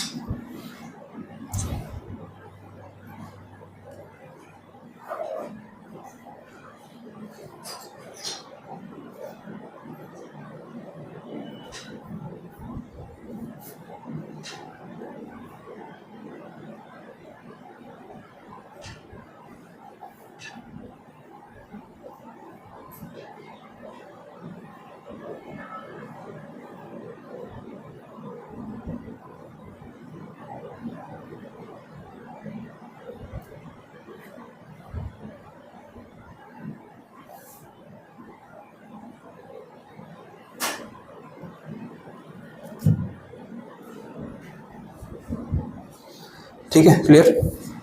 दूसरा पॉइंट है टेक्नोलॉजी या टेक्नोलॉजिकल रिस्ट्रक्चरिंग। नाम से समझ आ रहा है टेक्नोलॉजी में कुछ नया करना पड़ेगा। इसमें भी एग्जांपल्स, इन्होंने एक एग्जांपल दिया हुआ है टीसीएस का। टीसीएस भी देखो सॉफ्टवेयर कंपनी है। सॉफ्टवेयर मार्केट में तो इतना कंपटीशन है ना, टाइम के साथ साथ आपको चेंज होते ही रहना पड़ेगा, और अगर अपग्रेड नहीं किया तो मार्केट से बाहर हो जाएंगे। अब टीसीएस ने, इन्होंने एग्जाम्पल में दिया, जैसे क्लाउड कंप्यूटिंग बीच में बहुत चला। क्लाउड कंप्यूटिंग मतलब क्लाउड स्टोरेज, तो जो ऑनलाइन डेटा अपन स्टोर करते हैं, गूगल ड्राइव वो आपका क्लाउड स्टोरेज है, आई क्लाउड है वो क्लाउड स्टोरेज है। तो क्लाउड स्टोरेज का मार्केट आज बहुत बड़ा है, बिकॉज ना हर कोई डेटा स्टोर करना चाहता है, लेकिन हार्ड ड्राइव में इन्वेस्ट करना नहीं चाहता है। कौन संभालेगा, वो हार्ड डिस्क खरीदो, डेटा उसके अंदर ट्रांसफर करो। भाई इसको ना सर्विस एज अ सॉफ्टवेयर चलता है। गूगल वाले को पैसे दो, मंथली पे करो, वो आपको 100 GB का स्टोरेज देता है। गूगल वन करके एक एप्लीकेशन है, आप डाउनलोड करके देखना, उसमें 100 GB का आपको स्टोरेज स्पेस मिलता है at ₹130 per month. 100 GB data आप ऑनलाइन स्टोर करो, 130 रुपये देना है। हार्ड डिस्क खरीदने की जरूरत नहीं है। वो 1 TB, 2 TB, 5 TB की लोग हार्ड डिस्क खरीदते हैं, उसमें डेटा बैकअप करते हैं, स्टोर करते हैं। ये तो सर्वर पे रहेगा, कभी भी फोन में से एक्सेस कर सकते हो, और फोन की मेमोरी यूटिलाइज नहीं होगी। तो इस तरीके की सर्विसेज दे रहे हैं। अब टीसीएस और ये सब कंपनीज ने टाइम के साथ साथ इन सॉफ्टवेयर पे स्विच किया, इसकी टेक्नोलॉजी पे स्विच किया, ताकि वो अपने क्लाइंट्स को ये सर्विसेज दे सके। वैसा तो ये एक एग्जाम्पल है। दूसरा एग्जाम्पल अपने डिज्नी वालों को ले सकते हैं। डिज्नी जो है वो पहले से क्या करता है आपने को पता है। पहले तो वो उनकी कॉमिक्स भी थी, टीवी प्रोग्राम्स भी आ रहे हैं, ठीक है, वो सब चीज़ें, मूवी मेकिंग में भी है। अब है ना नेटफ्लिक्स से इनको कंपटीशन आने लगा।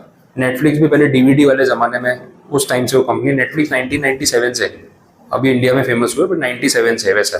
तो तब जो टीवी वाला सिस्टम चल रहा था, डीवीडीज चलती थी, सीडीज चलती थी, उस लाइन में वो था। नेटफ्लिक्स वाले को टाइमली समझ आ गया कि अपने को ओटीटी पे स्विच करना पड़ेगा, because this is next thing. अब जब नेटफ्लिक्स स्विच किया, डिज्नी पीछे नहीं रह जाएगा। अगर डिज्नी ओटीटी पे नहीं आया, खाली मूवी मेकिंग और टीवी प्रोग्राम तक रह गया, तो आउटडेटेड हो जाएगा। तो डिज्नी हैड अ चॉइस कि क्या करें, ट्रेडिशनल बिजनेस में रहें या अपग्रेड करें। उन्होंने डिसाइड किया कि हम भी टेक्नोलॉजी रिस्ट्रक्चर करेंगे, कि भाई जैसा नेटफ्लिक्स कर रहा है वैसा करना ही पड़ेगा, नहीं तो मार्केट से बाहर हो जाएंगे।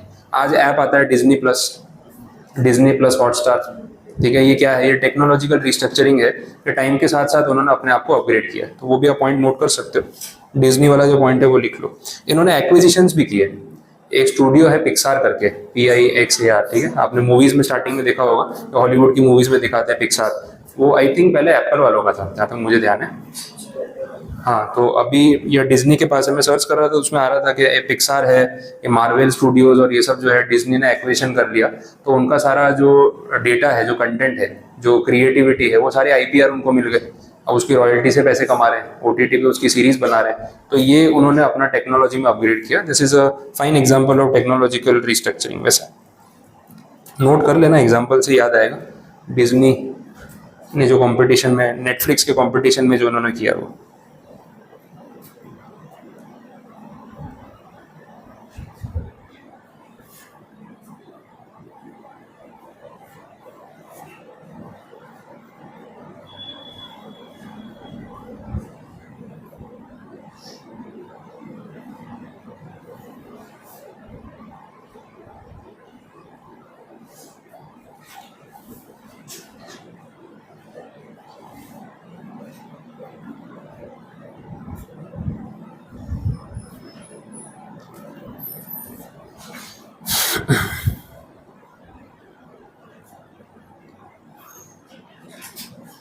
बोलो, क्लियर है पॉइंट।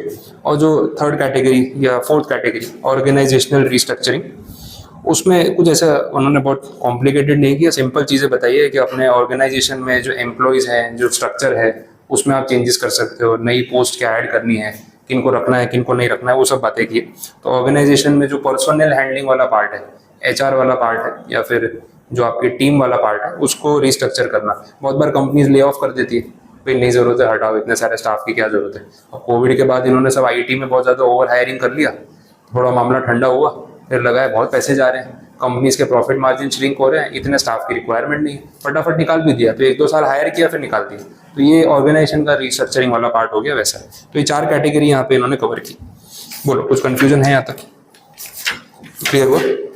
तो ये अपना इंट्रोडक्शन, ऑर्गेनिक ग्रोथ, इनऑर्गेनिक और रिस्ट्रक्चरिंग वाला जो पार्ट है वो यहाँ पे ये पार्ट में कंप्लीट हुआ। अब जो आ रहा है part, that is related to merger and amalgamation. तो मैं उस पर आपको टॉपिक पे तो लेके जा ही रहा हूँ, लेकिन उसके पहले ना वो जो टर्म्स का कंफ्यूजन है ना, कि मर्जर क्या है, अमालगमेशन क्या है, डिफरेंस क्या है, वो पहले ही समझा देता हूँ।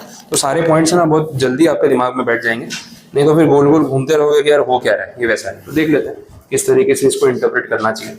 ये सारे टर्म्स पढ़ने के बाद एक कॉमन इंटरप्रिटेशन निकला है। अपने ना इसको एक वो चार्ट के थ्रू समझने की कोशिश करते हैं। जैसे मर्जर की बात हो रही है, पहले आपको ये ध्यान रखना है कि मर्जर और अमालगमेशन में वाइडर स्कोप मर्जर का है।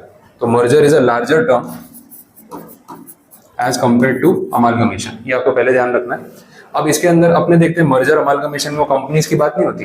कहीं बोलते हैं 2 कंपनीज मर्ज होकर एक तीसरी कंपनी बन जाती है, फिर बोलते हैं एक दूसरे में मर्ज हो जाती है, दूसरी पहले में मर्ज हो जाती है। तो ऐसे कॉम्बिनेशन बनते हैं कुछ।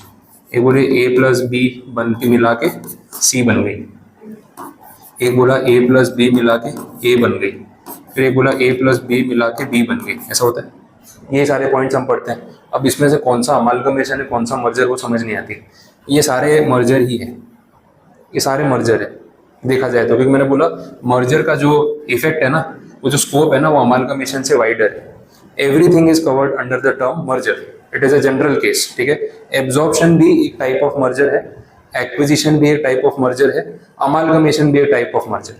तो ये जो पूरी स्पेस है ना, मैंने इसको नाम दे दिया मर्जर, इसमें सब कुछ आ गया। अब इसमें थोड़ा स्पेसिफिक अगर बात करें तो ये जो केस है ना, A+B = C, इसको इन्होंने नाम दिया है अमालगमेशन। ये इस पूरे मर्जर की स्पेस का एक हिस्सा है। समझ आ गया? अब बाकी जो टर्म्स बचे ना आपने, एब्जॉर्प्शन, एब्जॉर्प्शन में ये केस आ गया A+B = A। It means B जो है A में जाके मर्ज हो गई, एब्जॉर्ब हो गई, उसकी आइडेंटिटी खत्म हो गई और A की आइडेंटिटी के नाम से वो लोग दोनों कंटिन्यू करेंगे। दूसरा A+B = B, same, A B में जाके मर्ज हो गई, B ने A को एब्जॉर्ब कर लिया, A ने अपनी आइडेंटिटी लूज कर दी और अब B के नाम से दोनों का कंबाइंड बिजनेस कंटिन्यू होगा। This is absorption. एक केस होता है एक्विजिशन। अब एक्विजिशन में तो ऐसा है कि एक कंपनी दूसरी कंपनी को खरीद लेती है, दोनों एग्जिस्ट करती है अपनी अपनी जगह, वैसा हो गया। तो भाई A लिमिटेड जो है अगर उसने बी लिमिटेड को अक्वायर कर लिया तो ये हो गई टारगेट कंपनी और ये हो गई acquirer company. But after this acquisition ये भी एग्जिस्ट करेगी और ये भी एग्जिस्ट करेगी। बी लिमिटेड बंद नहीं हो जाती, मैंने अक्वायर कर लिया ना। अंबुजा सीमेंट अभी भी अंबुजा सीमेंट के नाम से ही बिक रही है, अदानी ने उसको खरीदा है, दैट इज एक्विजिशन। तो it is also type of merger. तो ये जो पूरी स्पेस है ना, ये पूरी स्पेस, इसको हम कंबाइंडली मर्जर बोलते हैं। बट मर्जर के ना अलग अलग टाइप्स हैं, समझ आए? Amalgamation is a special case of merger, it is a special type of merger. सारा पढ़ लो, 5 पेज 10 पेज, गूगल जो करना है कर लो, सब कुछ पढ़ने के बाद इंटरप्रिटेशन ये निकलता है। तो मैं आपको पहली लाइन में बता दी। अब मैं आपको जितना भी पढ़ाऊंगा ना, आपको कंफ्यूजन नहीं होगा कि what is merger and what is amalgamation. ये पॉइंट है, उसको लिख लो एक बार, फिर देख लेते हैं।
बोलो, नोट कर लिया? अब क्लियर है? ठीक है, इसमें मैंने आपको सारे पॉइंट्स ही बता दिए मर्जर अमालगमेशन से रिलेटेड। अब अपन टॉपिक स्टार्ट करेंगे ना तो बहुत स्मूथली चलेगा। वो बार बार ना वर्ड्स पढ़ के कंफ्यूजन नहीं होना चाहिए कि यार क्या था दोनों में से, मर्जर क्या अमालगमेशन क्या है ना, उस चक्कर में पढ़ना नहीं है। अब देखो, जो पेज नंबर 2 पे अपन ने बीच में थियरी छोड़ी थी ना,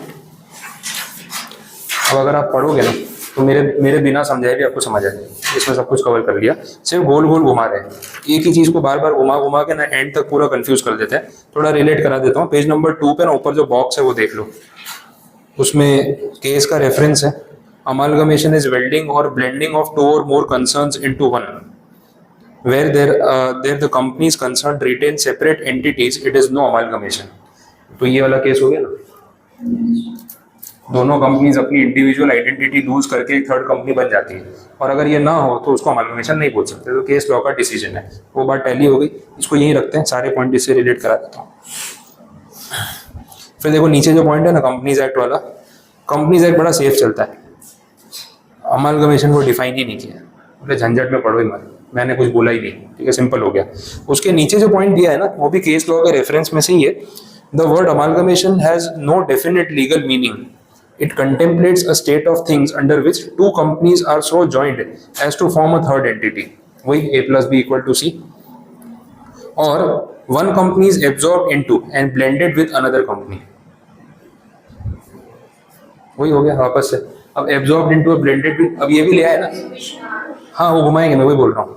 एब्जॉर्प्शन मैंने इसमें मर्ज नहीं किया, मैंने अमालगमेशन अलग रखा। रीजन भी ये इन्होंने एडिशनल लाइन लिखी, लेकिन जहां जहां अमालगमेशन समझा है ना वहां वहां यही एग्जांपल दिया। तो बोला है कि मर्जर में सब कुछ आ जाता है, बट मर्जर का एक स्पेसिफिक टाइप है अमालगमेशन, वो ये वाला। ये एब्जॉर्प्शन को अपन अलग रखते हैं, भले इन्होंने ऐसा लिखा है, क्योंकि आगे मैं चीज आपको रिलेट करा दूंगा कि अमालगमेशन में ये केस कवर हो रहा है, तो ज्यादा उसको कंफ्यूजन में नहीं डालेंगे वैसा है। ठीक है, देखो ये डेफिनेशन नहीं है, ये जनरल एक्सप्लेनेशन है, ऊपर ही लिखा ना, डिफाइन तो किया ही नहीं है, तो जनरल एक्सप्लेनेशन में कभी कभी ये लोग मिक्स कर देते हैं वैसा है, तो जितना सॉर्टेड रखेंगे ना उतना अच्छा है। नेक्स्ट जो बॉक्स में केस है उसमें बहुत अच्छी बात बोली, बोले अमालगमेशन और वाइंडिंग अप बहुत डिफरेंट चीज है। कोर्ट ने एक केस में ये डिसीजन दिया, अमालगमेशन में जब एक कंपनी या दो कंपनीज बंद हो रही है, मतलब जैसे A+B=C हो रहा है, तो आप देख रहे हो ना कि ये बंद हो रही है, ये आइडेंटिटी लूज हो रही है और फिर C बन रही है, इंटेंशन डिफरेंट है। वाइंडिंग अप और लिक्विडेशन का इंटेंशन टोटली डिफरेंट है। वहां कंपनी बंद कर रहे हैं क्योंकि धंधा चल नहीं रहा है, यहाँ हम बंद करके तीसरी एंटिटी क्रिएट कर रहे हैं, तो नाम चेंज हो रहा है पर उसकी असेट, उसकी लायबिलिटी, उसका बिजनेस, उसके कस्टमर्स तो कंटिन्यू करने वाले, एग्जिस्टेंस खत्म नहीं हुआ है, नाम चेंज हो गया है। तो बोला जब अमालगमेशन के पर्सपेक्टिव से हम किसी कंपनी को बंद करते हैं ना, तो रीजन बहुत अलग होता है, और जब वो वाइंडिंग अप लिक्विडेशन वाला जो होता है ना, उसका पूरा कंसेप्ट ही अलग है, तो दोनों चीजें सेम नहीं है। तो liquidation of a company and amalgamation are two different things, इनको हम सेम नहीं बोल सकते। ये कोर्ट का डिसीजन है और लॉजिकली ठीक भी है, कुछ गलत बात है भी नहीं। Amalgamation is unlike the winding up of a corporate entity, because intention पूरा डिफरेंट है।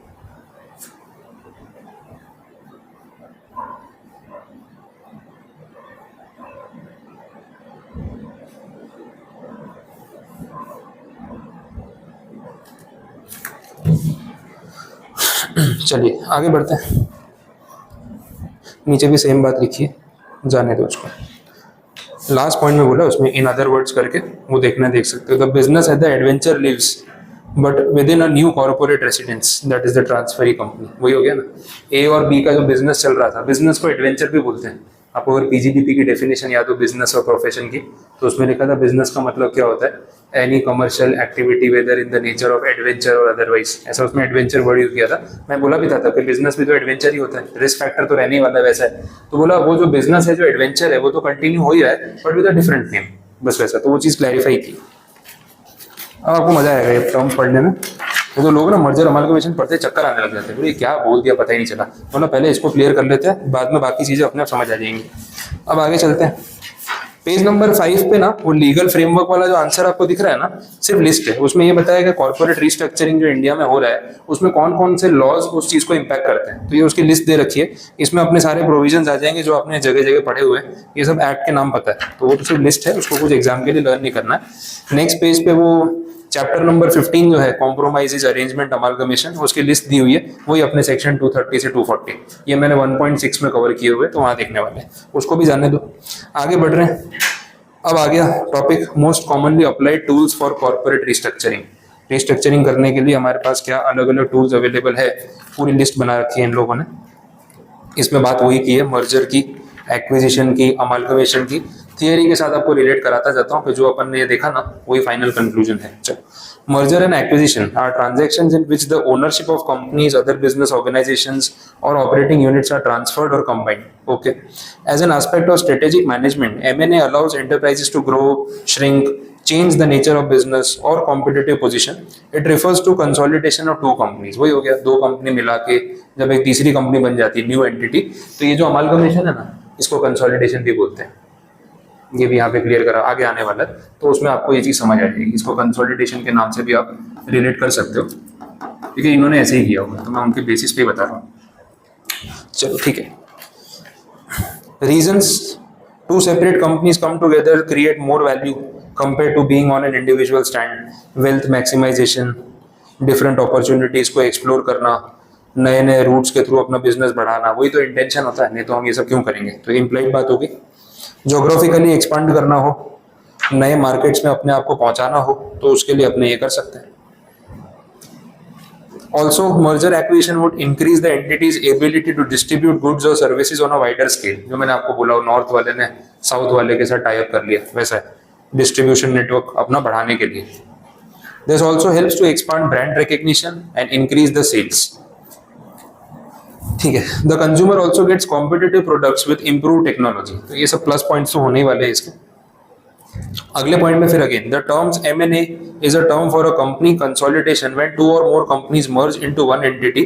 It is called a merger. वही हो गया A+B = A या A+B = B। तो ये जो बात हो रही थी ना, यही 2 पॉइंट्स वापस यहाँ पे इरिटेट, एक ही चीज़ को 10 बार लिखेंगे जब तक आप पूरे इरिटेट ना हो जाओ कि बस भाई समझ आ गया। वैसा है, थोड़ा बहुत तो काटा भी है मैंने, उसके बाद भी इतना सारा है।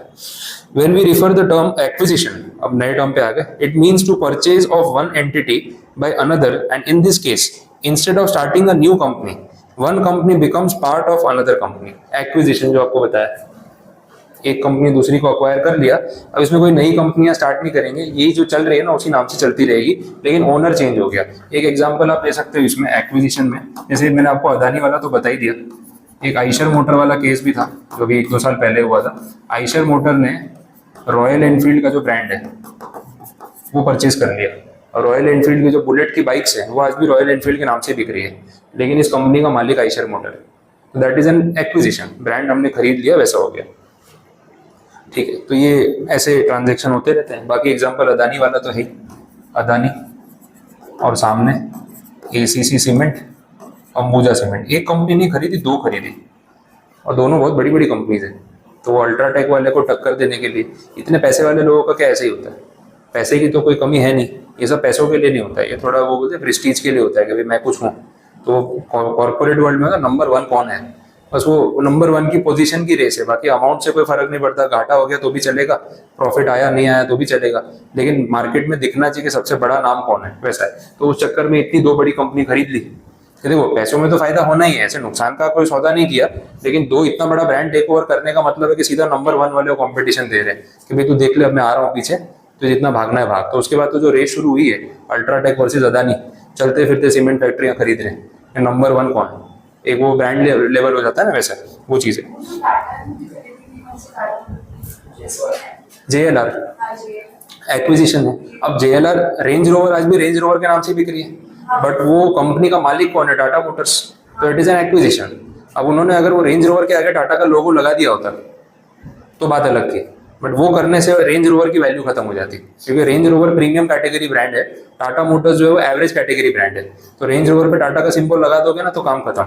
मैंने किसी से बोलो ये सुना सूरत में, मतलब कोई वाया फ्रेंड था, उसको गाड़ी खरीदनी थी, ली उसने मर्सिडीज, तो मर्सिडीज ऑडी BMW, तो किसी बात चल रही थी, बोले रेंज रोवर नहीं कंसिडर कर रहा, बोले नहीं यार वो इंडियन ब्रांड है। बोलो, मैं बोला भाई तुम्हारी अमेरिका लेवल ही अलग है, बोला नहीं जैगवार नहीं, बोला इंडियन ब्रांड है। बोले इतना प्रीमियम ब्रांड है, बस जस्ट बिकॉज टाटा ने खरीद लिया ना अब वो इंडियन ब्रांड हो गया।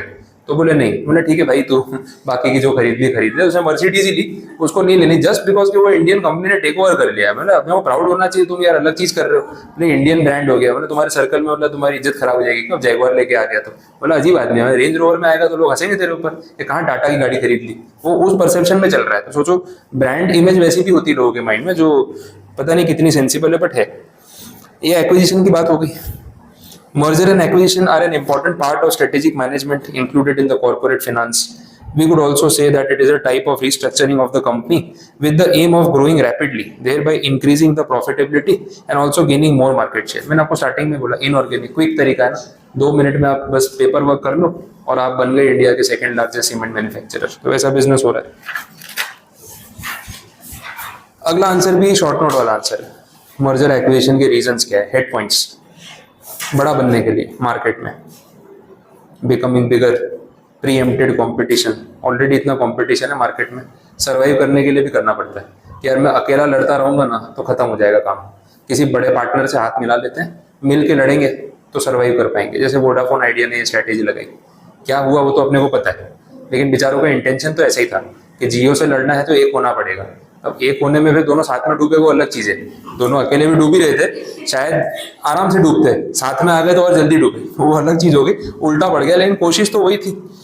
Domination, market domination, Google, Facebook, आप कोई सोशल मीडिया ऐप क्रिएट कर लो, फेसबुक वाला आपको टेक ओवर ना करे, पॉसिबल नहीं है।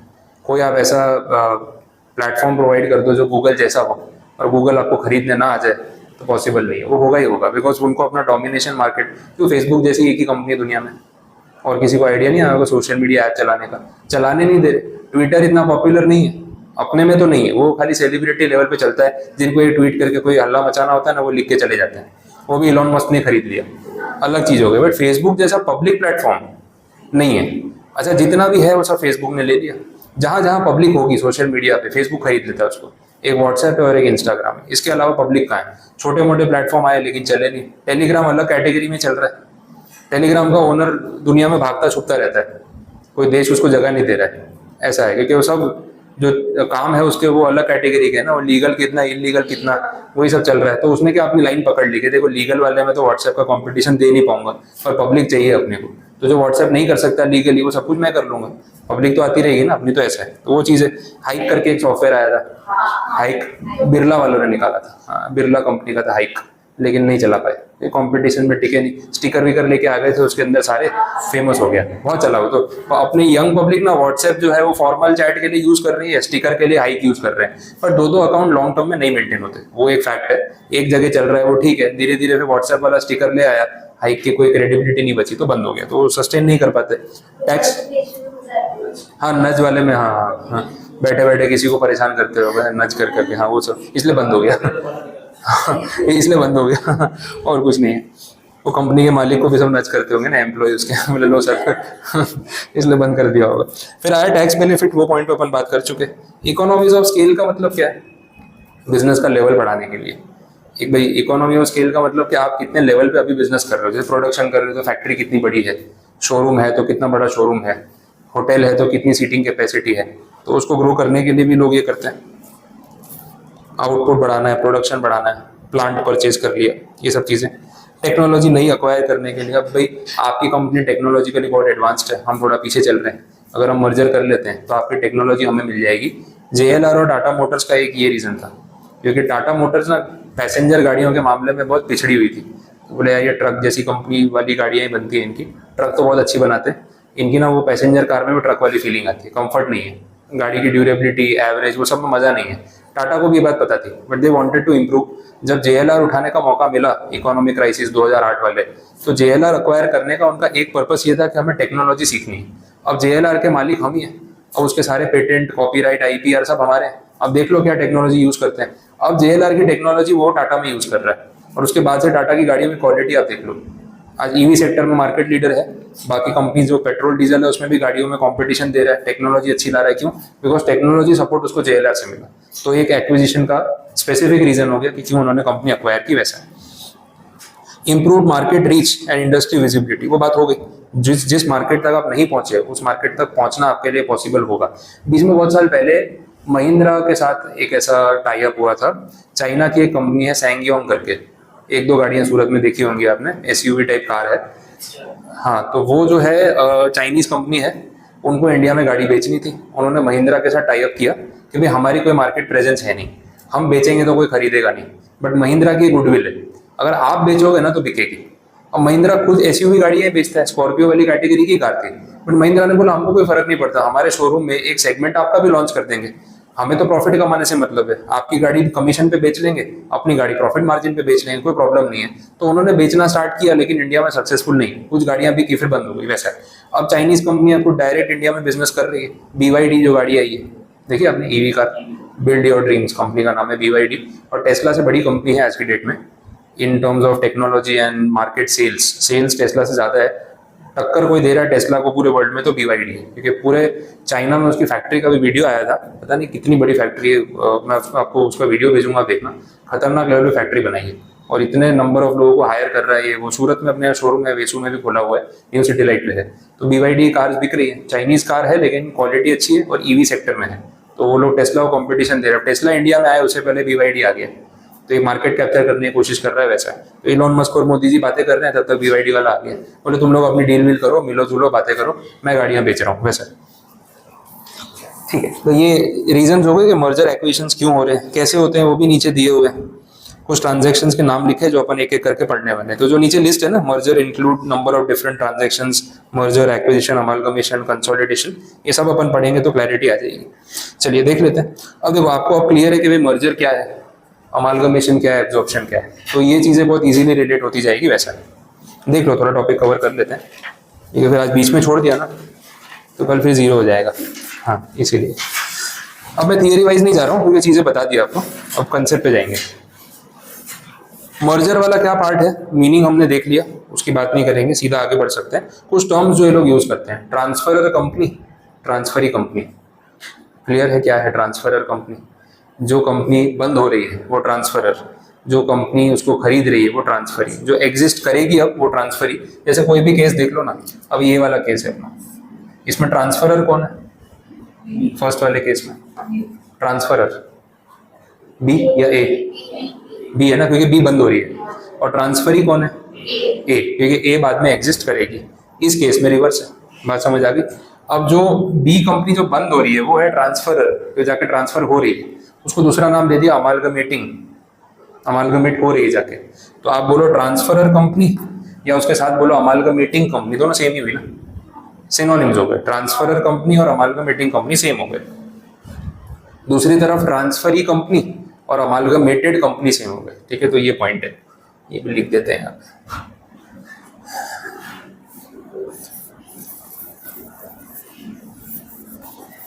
स्टार्टिंग में सब टर्म्स हेवी लगते हैं, बाद में आपको समझ में आ जाएगी।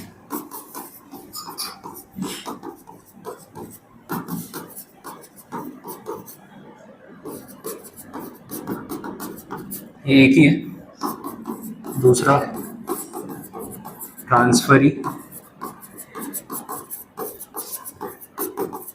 और अमालगमेटेड, दोनों सेम हो गए। वो सिर्फ बोलने का तरीका अलग है, ये अलग लैंग्वेज हो गई, अलग लैंग्वेज हो गई, मीनिंग सेम है। तो ये हो गया, ये पूरी थियरी में आपको सारे पॉइंट्स मिल जाएंगे। इसके बाद जो टाइप्स दे रखे हैं, डायरेक्ट अपन टाइप्स पे चलते हैं, क्योंकि अब मैं वो वर्ड टू वर्ड आपको उतना परेशान नहीं करूंगा, सिर्फ मीनिंग पे जा रहे हैं पर। अलग अलग टाइप के मर्जर होते हैं। पहला टाइप है हॉरिजॉन्टल मर्जर। हॉरिजॉन्टल मर्जर वहाँ होता है जहाँ पे दो कंपनी जो सेम लाइन ऑफ बिजनेस में है वो मर्जर कर ले। है ऐसे कोई एग्जांपल आपके ध्यान में? सेम लाइन ऑफ बिजनेस,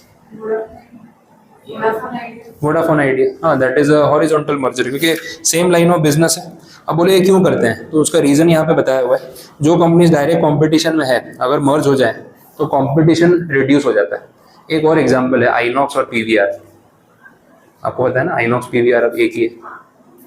नहीं पता है? नहीं, दोनों का मर्जर हो चुका है, 1-2 साल हो गए। तो अब पॉपकॉर्न यहाँ खाओ वहाँ खाओ, पैसे से निकल गए। ठीक है, वैसे है।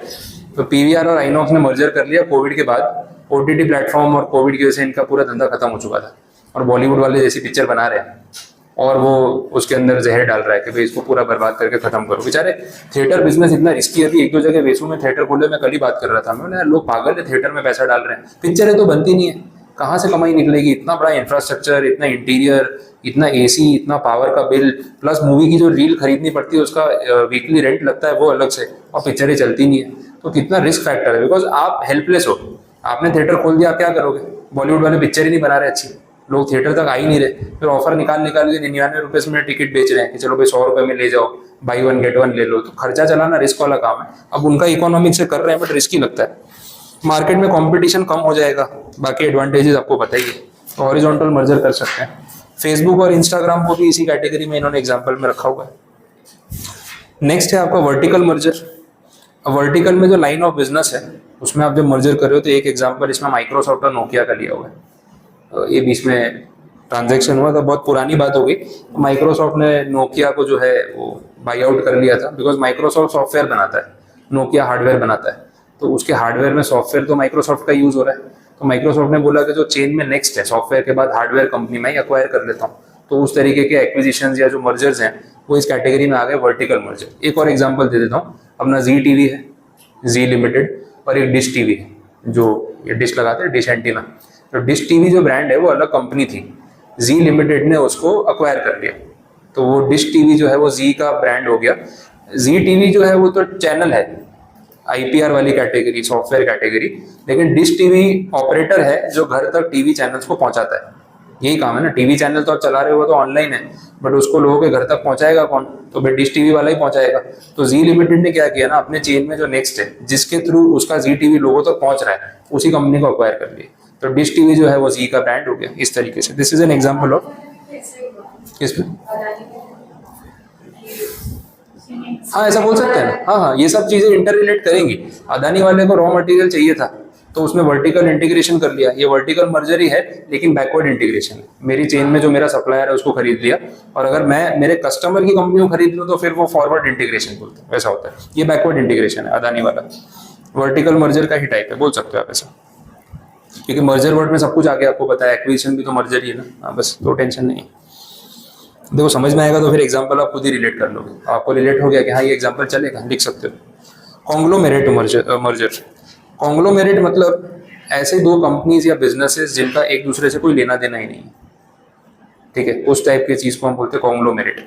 अब जैसे Reliance industries limited, petroleum business, अब उन्होंने हेमलीज का ब्रांड एक्वायर कर लिया जो टॉयज बनाती है, तो टॉयज का और पेट्रोल का तो कोई लेना देना ही नहीं है, ठीक है, तो वो हो गया कॉन्ग्लोमेरेट मर्जर। कॉन्ग्लोमेरेशन का मतलब होता है कि where two entities which are totally different in their business line they merge together. Language आप पढ़ लो साथ साथ में।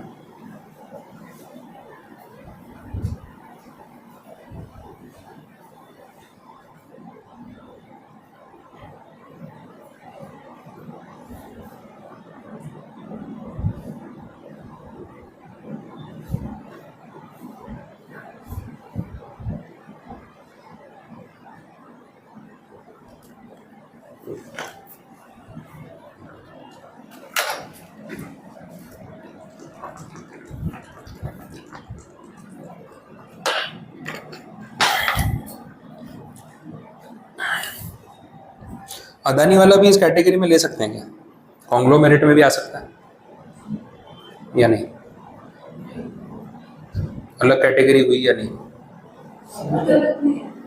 अब अदानी एंटरप्राइजेज जो कंपनी है वो लोग सीमेंट बिजनेस तो करते ही नहीं है, उनकी लाइन से तो डिफरेंट ही हो गया, मतलब सीमेंट मैन्युफैक्चरिंग में या सीमेंट वाले में तो है ही नहीं, कंस्ट्रक्शन की लाइन में है, तो वो बेटर एग्जांपल वर्टिकल वाले में जाएगा नो डाउट, लेकिन देखा जाए तो लाइन ऑफ बिजनेस तो डिफरेंट ही हो गया।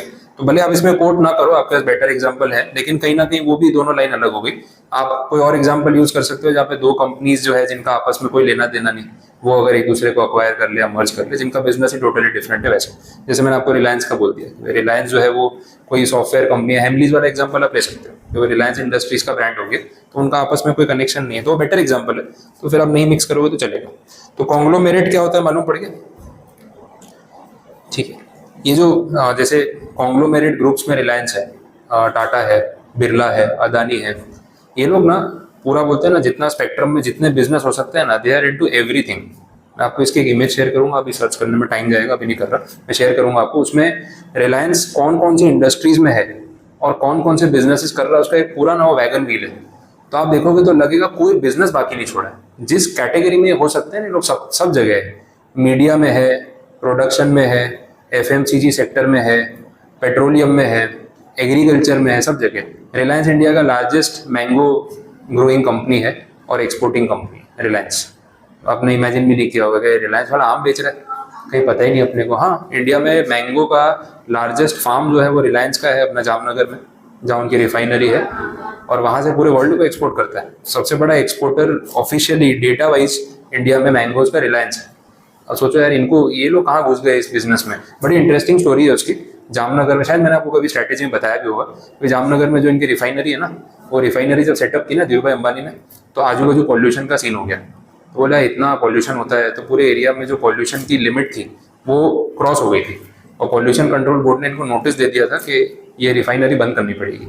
जबकि वो सोच रहे थे कि और बड़ी रिफाइनरी बनानी थी वहाँ पे। तो अभी तो फर्स्ट फेज में जब रिफाइनरी बनी ना, तभी ये इशू आ गया। बोले क्या करेंगे यार, फैक्ट्री बंद करा देंगे तो कहाँ जाएंगे, कोई भी इंसान टेंशन में आ जाएगा, पूरा इतना बड़ा प्लांट बंद करा दोगे तो कहाँ जाऊंगा मैं, और सारा बिजनेस तो उसी पे चल रहा तब।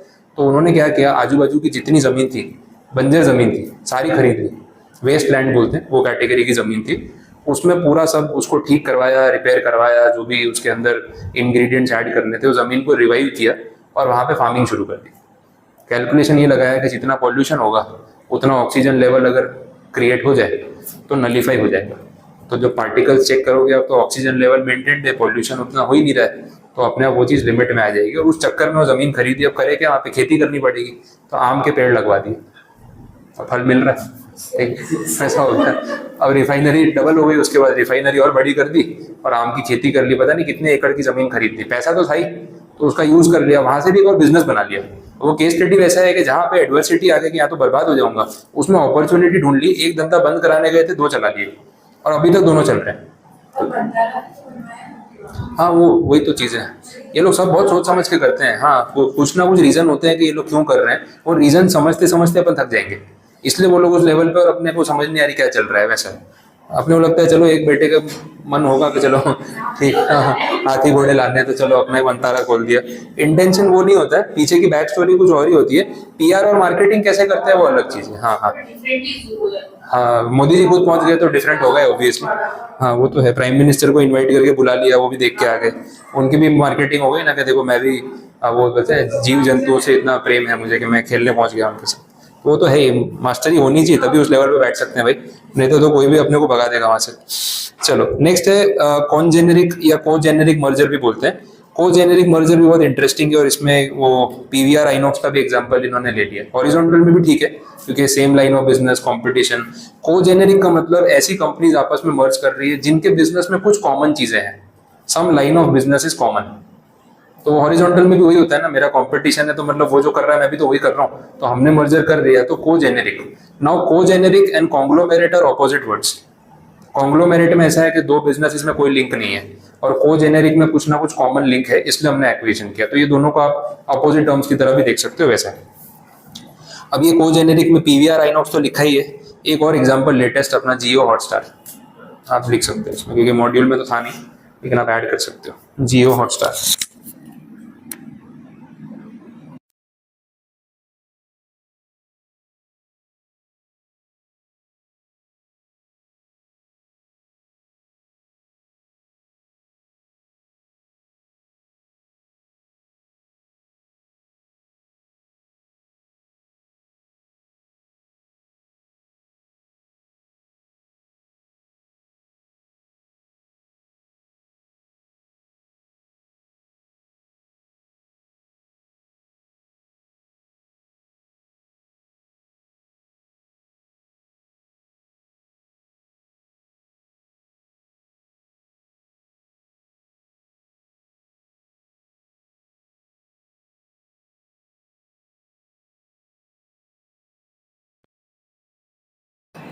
चाहिए नहीं, मैं ऑफ करके जाता हूँ टेंशन नहीं है।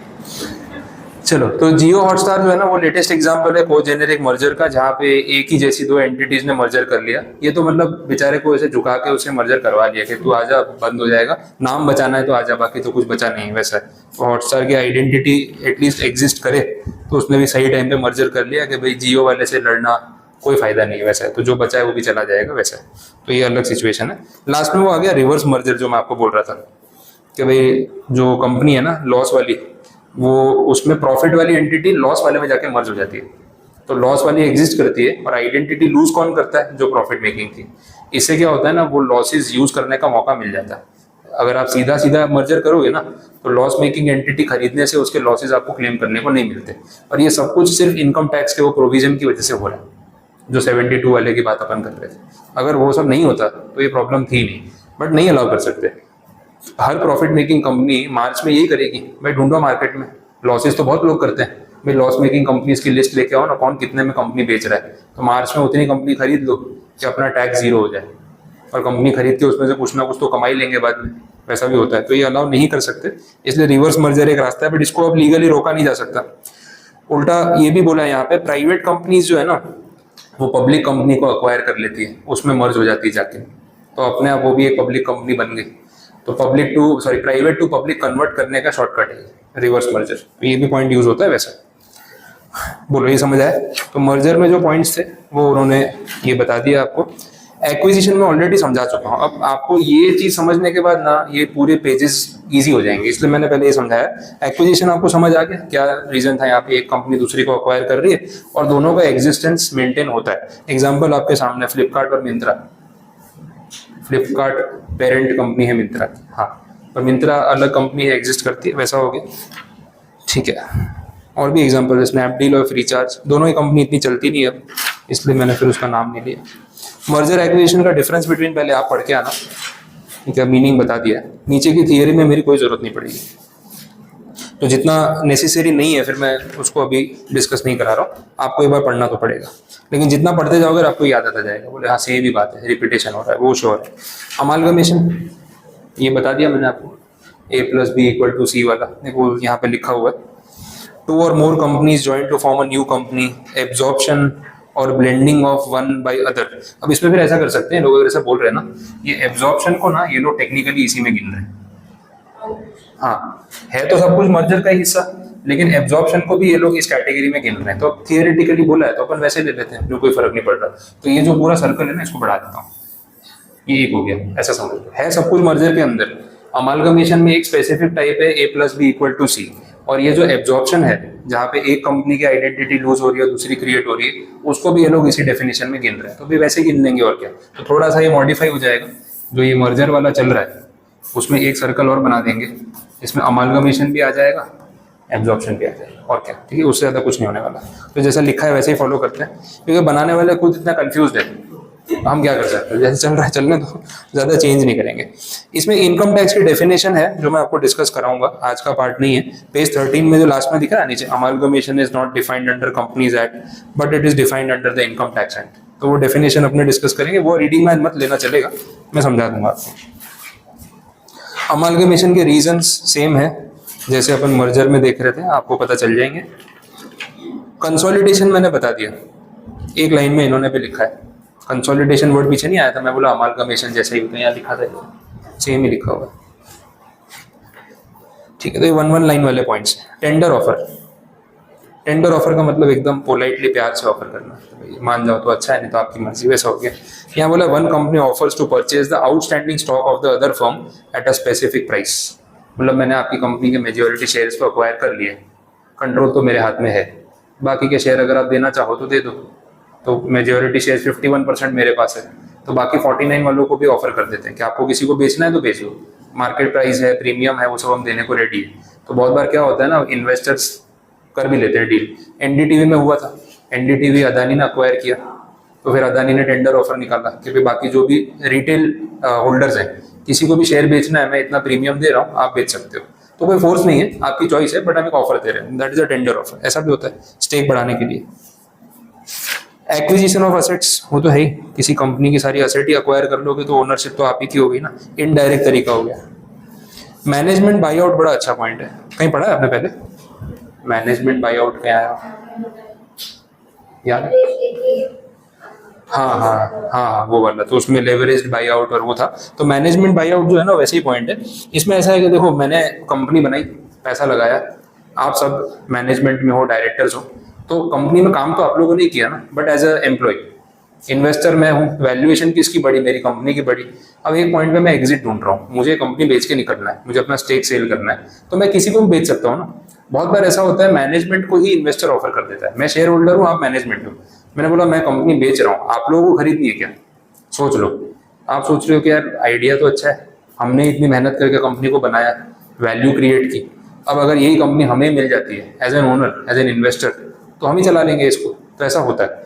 तो इन्वेस्टर बाहर बायर ढूंढने जाए, इससे बेटर है घर में ही ढूंढ ले, अपने ही मैनेजमेंट को ऑफर कर दे कि आप लोग ले लो ना मेरे शेयर, मुझे पैसा दे दो, मुझे एग्जिट दे दो, आप कंपनी के मालिक हो। अब आगे इसको आपको कितना बढ़ाना है आपका कॉल है, मुझे कोई लेना देना नहीं। That is called a management by out. काफी कन्वीनियंट तरीका है, दोनों के लिए विन विन सिचुएशन है। वैसा है तो एक छोटी शॉर्ट नोट बन सकती है, 2-3 मार्क्स का क्वेश्चन बनाना हो, उतना कंटेंट तो है, 3 मार्क्स का क्वेश्चन।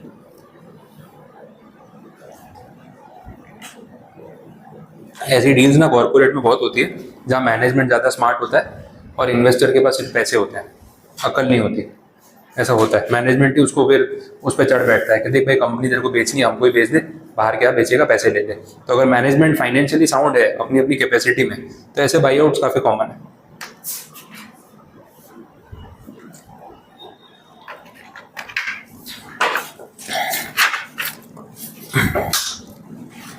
नेक्स्ट पॉइंट तो आपको अच्छे से पता है, आईबीसी है ना, सीआईआरपी वाला, वो तो अपन देख ही चुके हैं। इसके बाद सिर्फ एग्जांपल्स, मर्जर एक्विजिशंस के अलग अलग एग्जांपल, इसमें से आपको काफ़ी सारे पता भी होंगे। देखो, टाटा ग्रुप और एयर इंडिया वाला केस स्टडी अपन ने डिस्कस किया था, स्ट्रेटेजी में बात हो रही थी। अदानी ग्रुप अंबुजा वाला अभी बता दिया।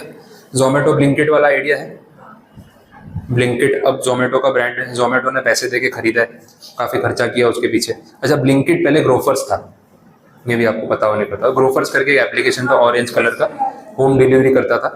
तो ये जब बिग बास्केट आया था ना, तो बिग बास्केट के कंपटीशन में ग्रोफर्स ने ग्रो करने की बहुत ट्राई की, बट नहीं चला। और उसमें ना इतने अच्छे डिस्काउंट्स भी नहीं थे और रीच नहीं थी, हर पिन कोड पे अवेलेबल नहीं था, तो सर्वाइव नहीं कर पाया। ग्रोफर्स ने नाम चेंज करके किया ब्लिंकिट, और फिर ब्लिंकिट को खरीद लिया जोमेटो ने, और ये आज जो चल रहा है वो वहां से इवॉल्व होते होते आया वैसा है। अब ब्लिंकिट काफी अच्छा परफॉर्म कर रहा है बिकॉज जोमेटो का नेटवर्क मिल गया उसको। ग्रोफर्स ना अपने एंड पे उतना नेटवर्क सेटअप नहीं कर पा रहा था, लेकिन जो ये है जोमेटो है, इसके पास जो डिस्ट्रीब्यूशन का नेटवर्क है, वही बात हो गई ना मर्जर एक्विजिशन का फायदा क्या है। और जोमेटो के राइडर्स तो गली गली है, जैसे संडे को बैठे होते हैं रेस्टोरेंट्स के बाहर, जैसे ही ऑर्डर आएगा ना इमीडिएटली अपने डिलीवर कर देंगे, तो उनके लिए सब कुछ डिलीवर करना पॉसिबल है। तो जब जोमेटो ने ब्लिंकिट लिया ना तो उसकी यूटिलिटी बढ़ गई वैसा। तो ये point, Zomato acquisition of Uber Yeats, ये भी तो आया था डुओपोली में तीसरा, ठीक है, उबर ईट्स। तो उबर कंपनी वालों ने स्टार्ट किया, वो लोग भी सस्टेन नहीं कर पाए, तो जो है मर्जर हो गया, एक्विजिशन हो गया, वैसी बात है। वोडाफोन आइडिया पे बात हो गई। फ्लिपकार्ट और ईबे, आइडिया है ईबे के बारे में? हाँ, काफी चीजें बिकती है। फ्लिपकार्ट जैसे पोर्टल है, यूएस का है ईबे, तो उसकी बात भी हो रही है यहाँ पे। उनका भी जो मर्जर एक्विजिशन हुआ ना, उसकी बात यहाँ पे उन्होंने एज ए एग्जाम्पल की। ठीक है, हाँ, तो एक पार्ट अपना कंप्लीट हो गया ना। ठीक है, देखो थियरी पढ़ के आपको आनी है, तो मतलब मेरे एंड से खाली वही बाकी के जो डाउट्स लेके आओगे मैं वो करवाऊंगा ऑब्वियसली। तो एक बार आप लैंग्वेज पढ़ लेना, बट इसके बाद ना आपको लैंग्वेज में वो कंफ्यूजन नहीं होगा, फिर लगेगा चलो एकदम क्लियर है। और लिखते टाइम में मेन तो क्या, लिखते टाइम पता चलना चाहिए, फिर वो रट के लिखने वाला काम बहुत खतरनाक है। बस खाली मैंने एक ये इम्प्रोवाइजेशन कराया कि इसको अमालगमेशन में गिन लिया, बाकी का पूरा जो है वो सही चल रहा है वैसे, तो इसको अपने वैसे ही रखेंगे। ठीक है।